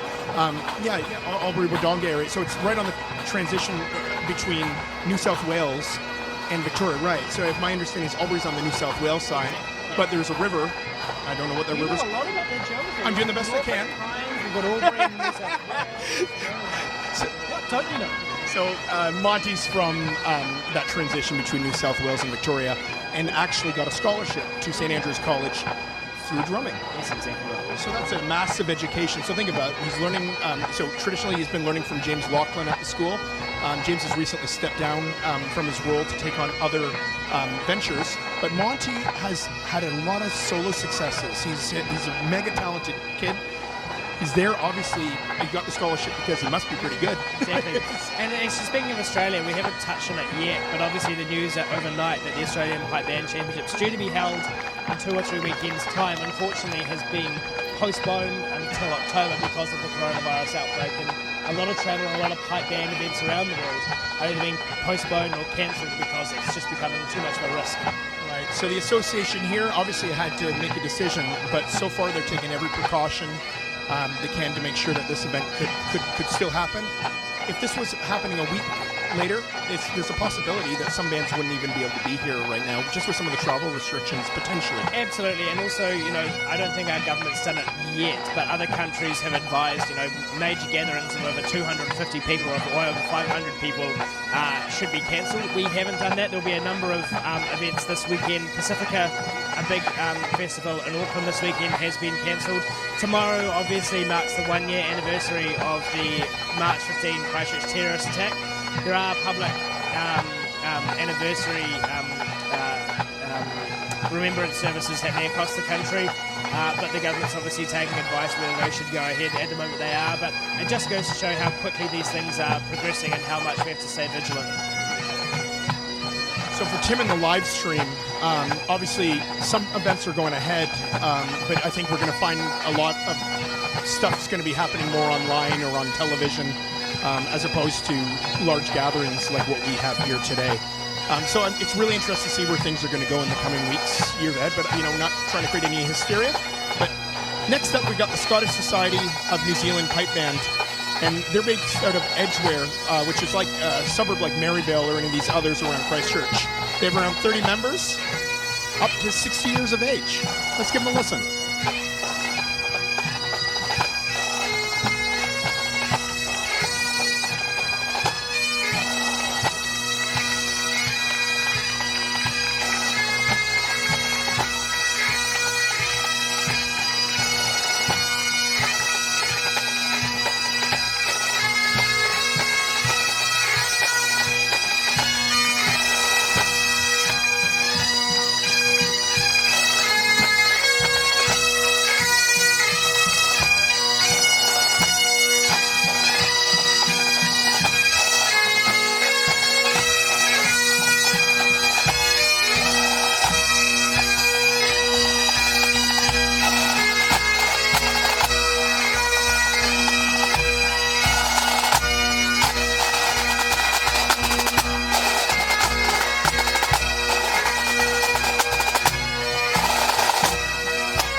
So that was the Scottish Society of New Zealand Pipe Band there. Look, Libby, back with Libby O'Brien here. Hometown favourites, the city of Invercargill Pipe Band came out here. Look, how good has it been for Invercargill and pipe bands to have this event here with this many people out in the crowd? Absolutely sensational, and it just feels like there's a real air of just support. Like this whole city's just come down here, the whole city's behind this band, but also I think the other bands as well. So I think it's great for the Invercargill bands and the whole unit of bands that they've got going on, the young people. But man, Invercargill is a great place to hold the Nationals because I think the community's really jumped on board. So it's awesome to see. I think you're right, and look, 5 bands from Invercargill, the Invercargill organisation alone. This is the pinnacle. This is the Grade 2, led by Pipe Major Ali McKenzie, all the way from Scotland, current world champion with Inveraray District. Drum Sergeant Davey Clark. I'm excited for this. Let's take a listen to the ILT City of Invercargill Grade 2 pipe band.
Absolutely fantastic there from the ILT City of Invercargill Grade 2 pipe band. Hey, Tyler, next up we've got the Wellington Red Hackle Grade 2 band led by Pipe Major Davey Welsh. Now Davey is involved with the Simon Fraser University pipe band from Vancouver, right? He was, yeah. Davey spent a lot of time playing with the SFU pipe band at the top of his game. In fact, I think he actually won a few world championships with Simon Fraser. Oh, no, that's where I was going. So he never won with Simon Fraser, but I actually, and I'm not doing this to toot my horn, I'm doing this to toot his. In 2005, when Shots and Dykehead won the world championships, Davey and I were actually playing in the same band together. Oh, good. I know that we actually became really good friends that year. It was good fun, massively talented musician, and I think New Zealand's all the more lucky to have him here. I agree, and as I said yesterday, Glenn Cabeadle might be the sexiest ginger, but the man who can grow the best beard in the world is definitely Davey Welsh, hands down. So let's give him a listen. It's the Wellington Red Hackle pipe band.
That was fantastic. Now, I've got a question, and it's probably best directed at Tyler.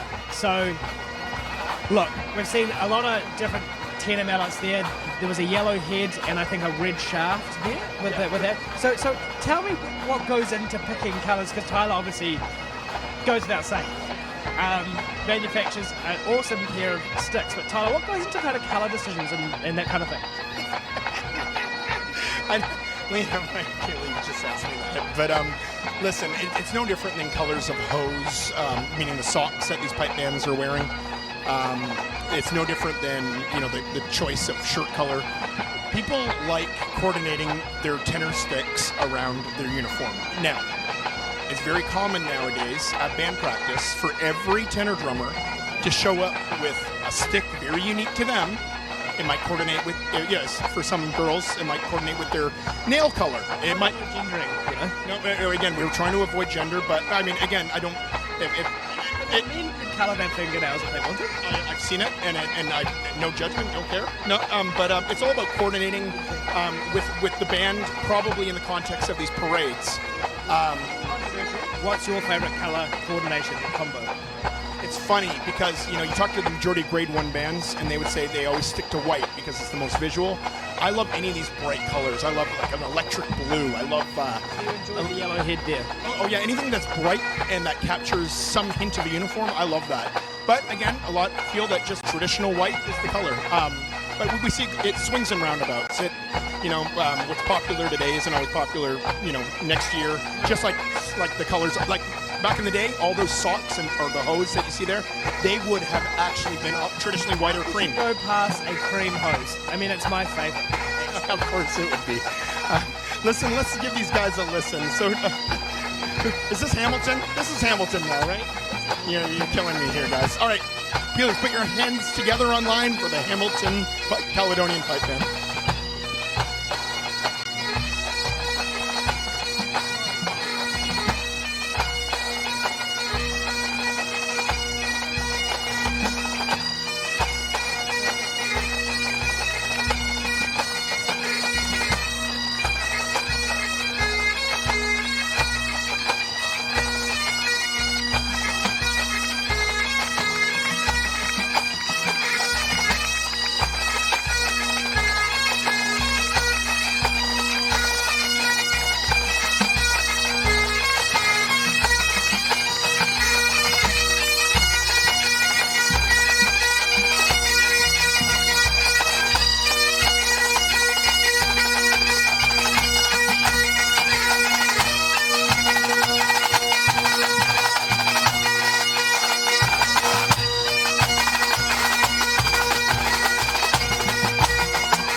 So that's what we would call a round hornpipe. Am I correct in that, Liam? Great, those are a set of round hornpipes there.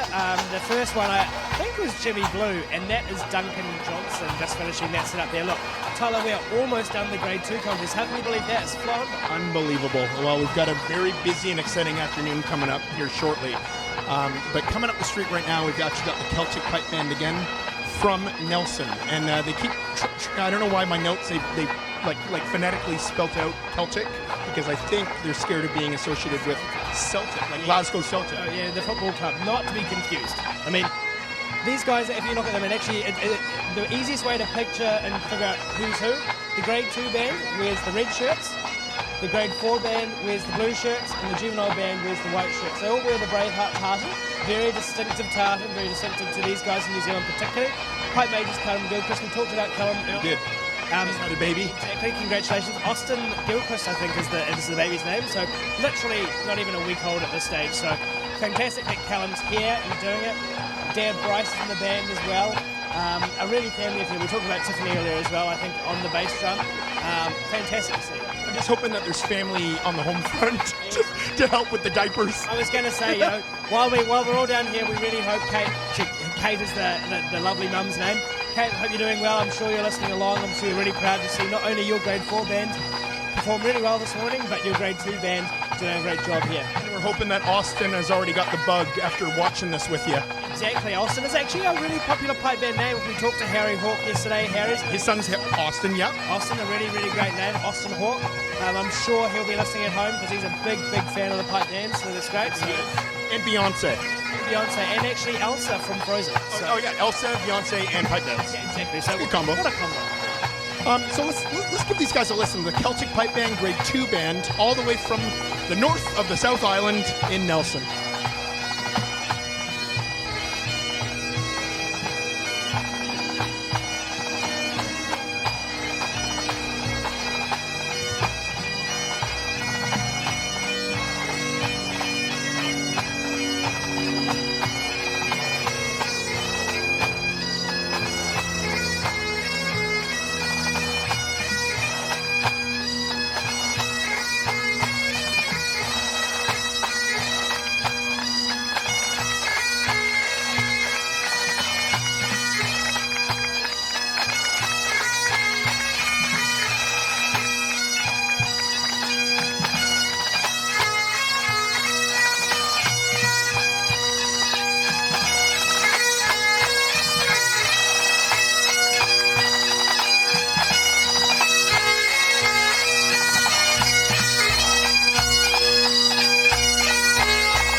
And so that concludes the Grade 2 competition there with Celtic. Look, next up we have the pinnacle of the pipe band world.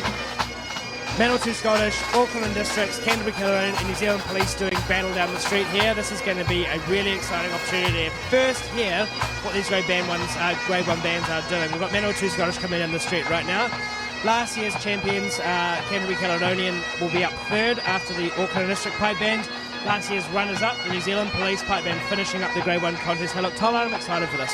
Yeah, this is definitely one of the highlights of the day, hearing the guys at the very, very top coming together here in the street march. And obviously, we're really excited to hear them in their march for spades and reels and medley or selections this afternoon. Absolutely. So here we've got Manawatu. They're playing Madonna's Triangle, I think actually written by Scott Wallace, who's playing with them in the Manawatu pipe chord today, and also The Calling, a pipe written by Stu McKenzie. So fantastic tunes. Looking forward to hearing them. Me too. So let's give these guys a listen. Let's give them a little more chance to be heard. So here's the Manawatu Scottish Grade 1.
There's a proud history of success on both the local and international stage, with the Manawatu Scottish being 7 times Grade 1 New Zealand champions and 2-time Australasian champions. So in December, the band comprehensively took on the, actually, was that last year or the year before? They took out the Grade 1 competition at the annual Jenny Mayer Highland Square Day. So that was 2 years ago now. So really, so it was this year. Good, okay, good. So talk to me about Stuart McKenzie, their pipe major. Fantastic pipe major. He's been, I think, pipe major for over 30 years. I think was his anniversary this last year. Incredible solo player as well. One of New Zealand's really top solo players for a long time. Lots of really young guys in that band, which is fantastic to see. Look, we talked a little bit earlier about how the sun's affecting the bands. It'll be interesting to see how Manawatu go this afternoon. Pretty good performance there, I thought. A few touches on the charters that can be improved this afternoon, but look, it's early days yet. Yeah, and they trust me, they're at the level where they will know that themselves. Absolutely. So their pipe sergeant Stuart Easton, who's also a massive top piper here in New Zealand. Absolutely, and our most recent gold medalist. So their drum sergeant's Gary Potter, who actually lives in Perth, Australia, working and playing with the Western Australia Police. Next up, we've got Auckland and District Pipe Band with pipe major Adam Michi, pipe sergeant Hayden Pullen, Drum Sergeant Gemma Pullen, and lead tenor Chantel Valentine. This band's from 1929. Man, your bands go back a long time. Let's give them a listen. This is Auckland and District Pipe Band.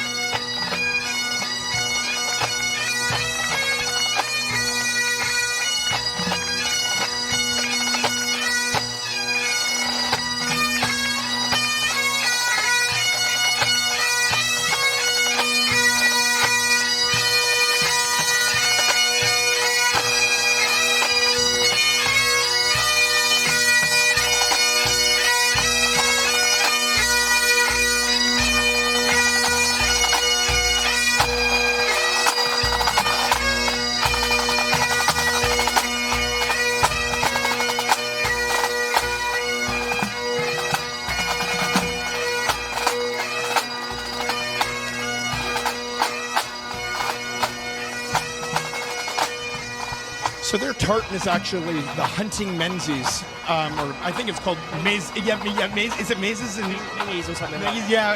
Again, we're gonna. Honestly, Yeah, both of our accents are gonna ruin it, so let's not even try.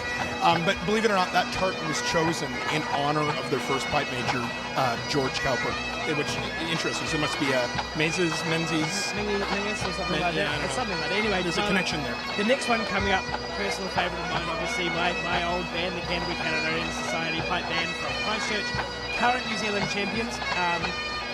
Won 6 in a row between 2012 and 2017. Was run up in 2018, and then last year took the title again in Dunedin. So I'm excited to hear what they've got to put on the park today.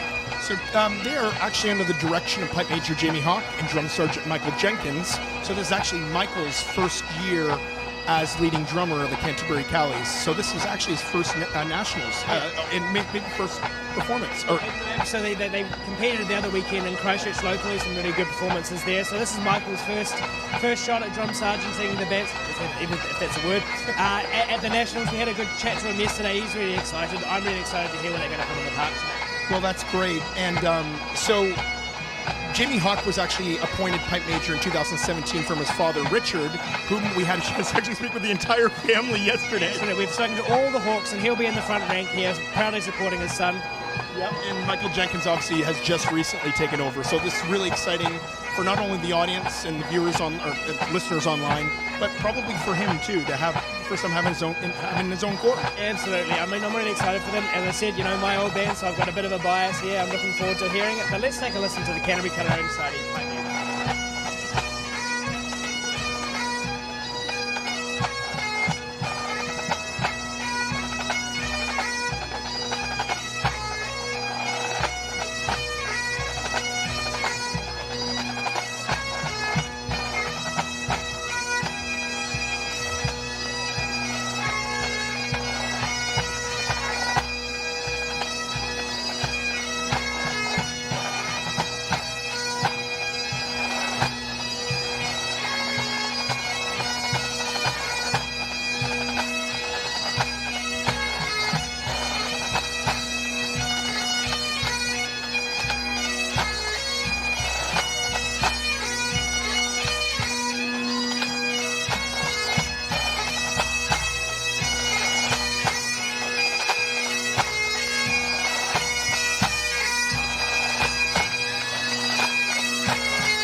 All right, so that was the Canterbury Caledonian Society Pipe Band under Pipe Major Jamie Hawk, lead drummer Michael Jenkins, A lot of really nice bass and tenor sounds going on there. I know they're very picky with their bass and tenor tuning. Very impressive there, and you know, pipe wise, really, really strong there, really good stuff. And so now, interesting, they've won, I think it's 7 out of the last 8 New Zealand national titles. Am I correct in that in grade 1? Absolutely, yeah. So 2012 through 2017, 2018 when New Zealand Police won, they were runners-up, and then last year they managed to take the title again. That's great. So they have a history of always performing at the highest level, because in fact, every time they go to the World Championships, it appears they always end up in the top 12 somewhere. Absolutely, and so really strong history there. It'll be good to see them what they do this afternoon. I'm really excited. Are they going to retain their title? Who knows? We're going to find out. We've heard some really good bands so far. This is the last one, the New Zealand Police Pipe Band, under the direction of Scott Giffen and Angus Crowe.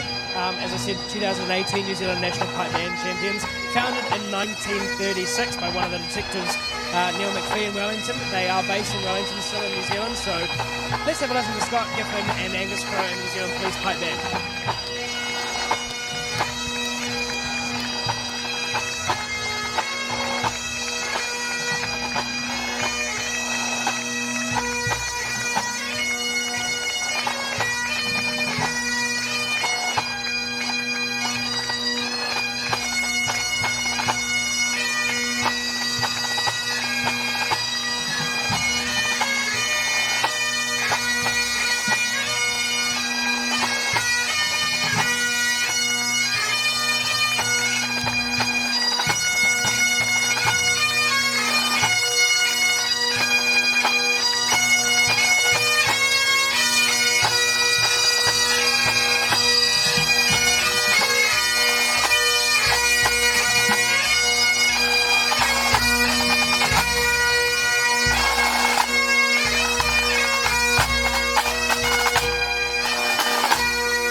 All right, so that concludes the grade 1 side of the street march. Yeah, so that's grade 1 over, but as we told you earlier, we're not done yet. We've got the grade 3 bands coming right down the road for you right now. So who do we have coming up first? I believe It's the Canterbury, yeah. So Yeah. Canterbury colour run. We talked to Harrison L on the Pipe Major yesterday. First year, him leading the band.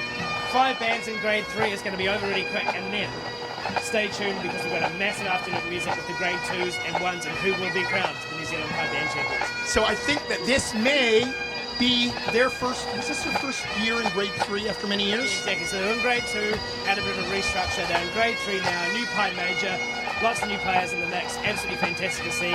Great performances yesterday, so let's see what they can put in the park there. All right, so this is the Canterbury Caledonian Society, grade 3.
So I'm back here with Libby O'Brien, and Libby's in charge of the promotions. What's your official title again within the association? Oh, I'm sorry. I've got a badge. Yeah. Group leader, promotions and publicity. That's a very important sounding name. So what are some of the initiatives you guys are taking to try to engage your membership?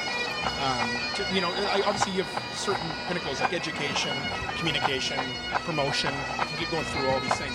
Are there any things, I know you have lots of big plans in the works as an association. Anything that you're able to share with us in terms of some of your goals? You don't have to get specific. But Yeah, sure. Engagement is a really key word that we keep talking about, is engaging our people, engaging our membership.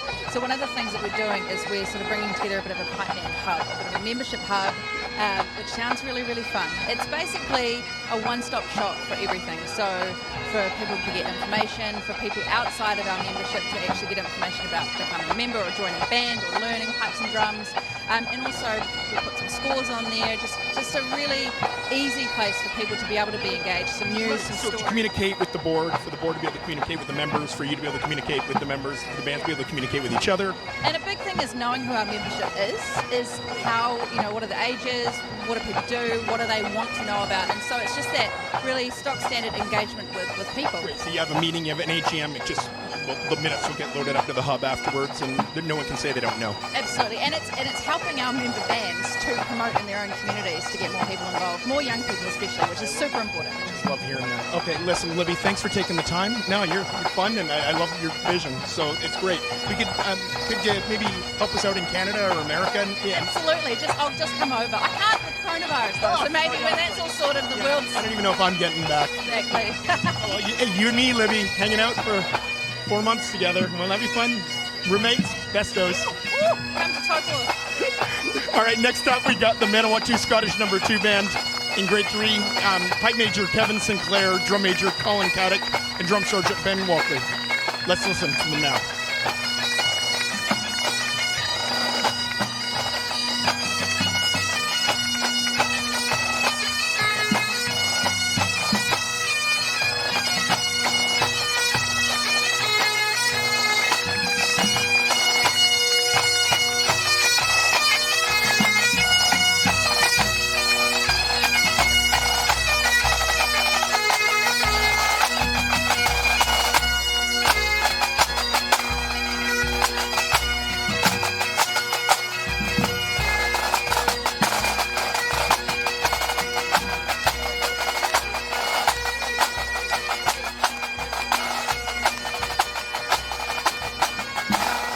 Fantastic there from the Manawatu Scottish Society. Okay, so Manawatu Scottish Pipe Band. I did that yesterday. Listen, I keep doing it too. You're not alone. It's tough. Manawatu Scottish Pipe Band, right?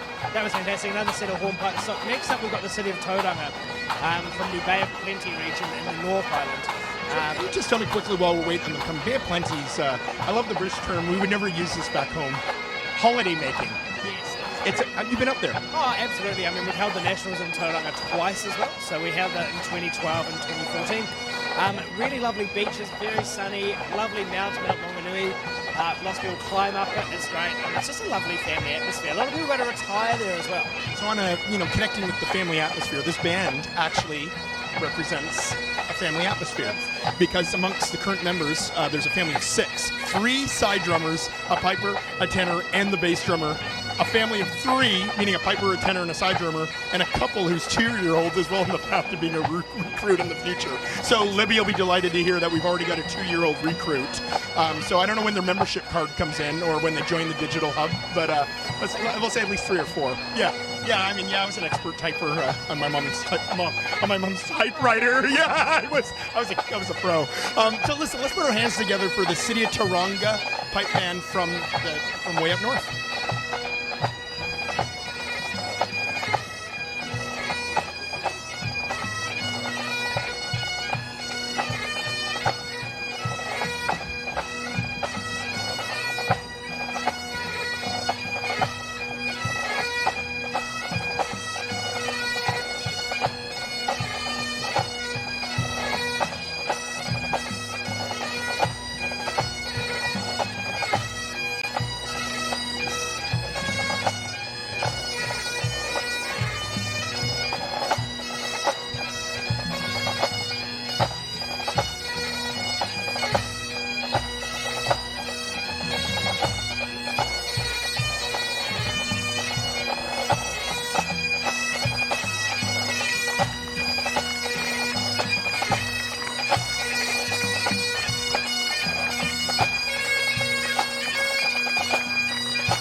that's the city of Taronga. Their pipe major is Warren Aitken, who's actually from Christchurch originally, but he's lived in the Taronga area for over 15 years. And I'm assuming that was not that the weather in Christchurch is bad. It's just I'm sure he's like me, just prefers a slightly warmer climate. So good on him. Their lead drummer is Brittany Kirk, who has been with the City of Taronga band since she was actually 9 years old. So under the guidance of longtime drum sergeant Philip Lewis, Brittany took over as lead side a couple of years ago in 2017. Interestingly, the band's bass drummer, let me backtrack. The band's drum major, Doug Hendry, actually became the bass drummer in his quote-unquote middle years. Get the pun there? I love that, exactly. I love puns. The band and Miller was like, love it. Not as much the Norfolk Pines. They are quite majestic. Anyways, so testament to the camaraderie of the Corps is that the young players continue to play with the band even when they move away for university or other things like real life and work. So that's really great. You know, we've talked in our game about retention and sustainability and growth. Good on them. Congratulations, Taronga. Done a great job. Next up, we've got the City of Auckland Pipe Band. Let's give them a listen.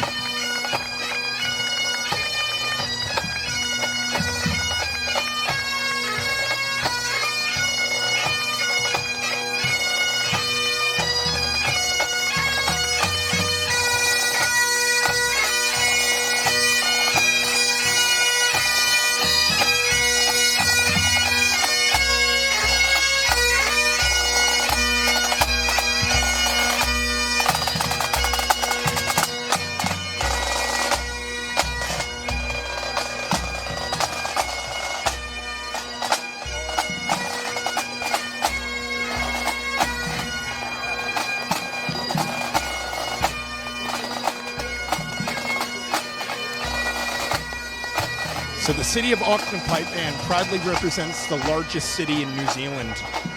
So Auckland, obviously way up north, it's quite an international city. You come down on this, and obviously the population on the North Island is significantly stronger, but the bulk of which, by the way, is in Wellington and in Auckland. But Auckland is a huge city. Interesting, Tyler. Half the country's population lives in the upper half of the North Island. Isn't that interesting? So not even Wellington as the capital. You know, Exactly. So Auckland's got about 1.5 million people there. Wellington, by comparison, has somewhere between 400 and 450,000 people. Isn't that amazing? Thank you. How do you know that off the top of your head? Just bits and pieces. My job helps a little bit. I've got to know that kind of thing in my job. But look, certainly, if you think about the major population areas, we've got Christchurch, we've got Wellington, and we've got Auckland. Interesting. Thank you very much for that, Liam. So anyways, that band was formed in 1942, and they recently celebrated their 75th anniversary in 2017. No, yeah, we can have it. Yeah, Yeah, born would work there. Yeah, thanks. I'm just, it's live. I get insecure. I've got your back, buddy. Thanks, buddy. Okay, so next up. Last up as well. Oh, and last. That's right. We got the Hawke's Bay Caledonian Pipe Band. Pipe major Jared Cowwood. Drum major on leading side Dave O'Hanlon.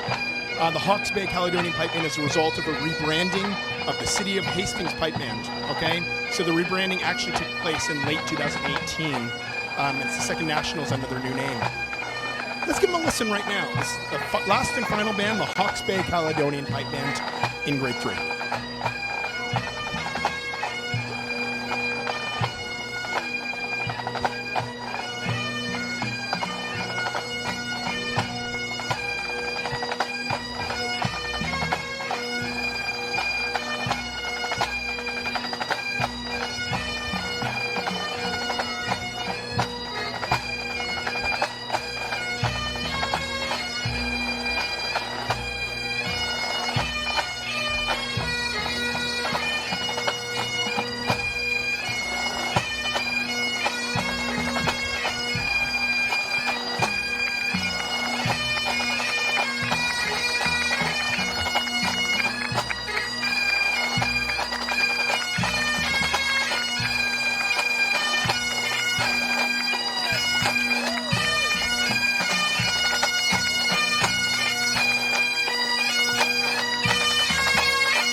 with that concludes the formal Street March competition. Hey, look, Tyler, had a blast. What was your highlight? Highlight for me was when Brisbane Boys College Old Collegians came out and did whatever that counter marchy really. I've never seen anything like that in pipe bands. Absolutely fantastic. And so, done that now. The next bit that's going to happen down this street, I believe, is the massed Grade 4 Street March, a highlight of this National Pipe Band Contest. All of the Grade 4 bands that want to take part will be marching down the street, playing, I imagine, Scotland the Brave or something similar. Tyler, do you have any like that? Does that happen in the world anywhere else? Certainly. In North America, it's very common for a Highland Games or piping competition open up with a mass bands and close with a mass bands. So it wouldn't just be the grade 4s, it wouldn't just be the grade 3s, it would be literally everyone. So that's one thing. We don't have a street march, but what we do have is an opening mass band for all the paid audience, in this case, crowd. But we also conclude the day with a mass bands and a prize giveaway. So we will be doing the mass bands at the end of the day, but right now we're about to have this grade 4. I mean, I assume it's coming down here. I haven't quite seen where they're getting together, but I assume they'll be coming down this way. So Tyler, in terms of what we can expect this afternoon, we've sort of talked a little bit about the grade 2s and the grade 1s. Obviously it's now sort of the pointy end of it. Yeah, this is the pinnacle. This is what everyone has kind of been waiting for. And that includes all those grade 4A, 4B, grade 3 bands from yesterday and all their respective families. Oh, and juvenile. They're all here now to watch these guys at the top. And what's exciting, as we talked about, the grade 2 and 1 bands will draw, which means they'll put in 2 pieces of music for the march display and reel. You have to draw out, and then whichever one you pick, you've got to play. So that's an added extra dimension to the contest. So that's the traditional element. So it consists of those 3 tune types we discussed earlier, or yesterday I guess it was now. The march, the display, and the reel, and then the selection is the more freestyle or innovative element, if you will. Absolutely. Hey, look, we're having a whole bunch of people wandering through here, which is exciting. The mass bands cannot be that far away. Let's see if we can grab someone. Here's a man. Right here. Andrew McClellan. Andrew, can you come over here for a second? Yeah, so we got a camera right there. So, Andrew, all right, you're a drum major. You've been at this for a wee bit. Is that a real challenge in that street march competition to be able to pull that off? It takes concentration because we were looking into the sun today and the line moves. So it took a bit of thinking. Yeah, to keep everyone moving together. I think you did a great job. The drum major role is more important than any role, probably, especially when it comes to the street. Yeah, right here, right now. Yeah, this is where we're starting. Thanks a lot for your time. Wish you all the best.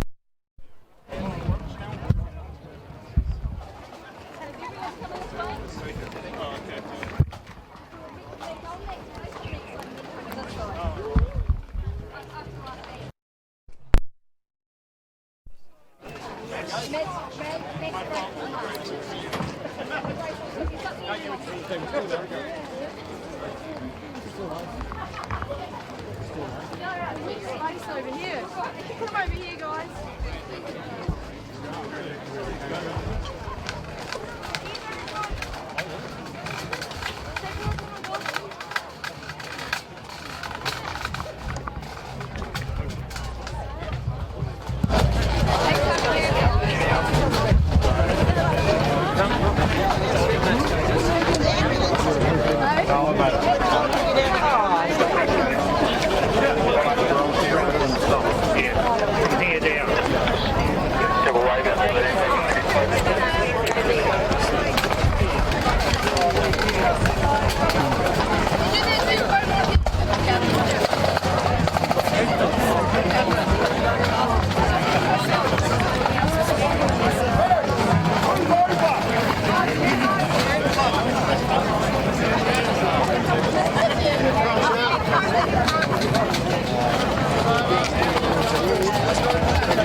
Okay, ladies and gents, hope you've enjoyed the coverage so far. We're moving to the masked march. As you saw, we've just switched around to the other side. We're very backlit, so you might not get the best view in the world. That's okay. We're going to get a lot of bands marching very, very soon towards us. As the ambulance goes past, it's very, very exciting. So someone's just a little bit of a sit down, I think. But everyone is okay, is what I've heard, so nothing to worry about there. We'll be trying to walk backwards as they march towards us. Who knows what will happen. If you see the sky, it means I've tripped over. Otherwise, we'll be back in the main circle at 12:30, 12:30 New Zealand time. And you can, of course, check the time on the website for local time here in New Zealand. Thanks for watching so far. We'll see what happens next.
So Callum and yourself, 2, and then 3 Elias.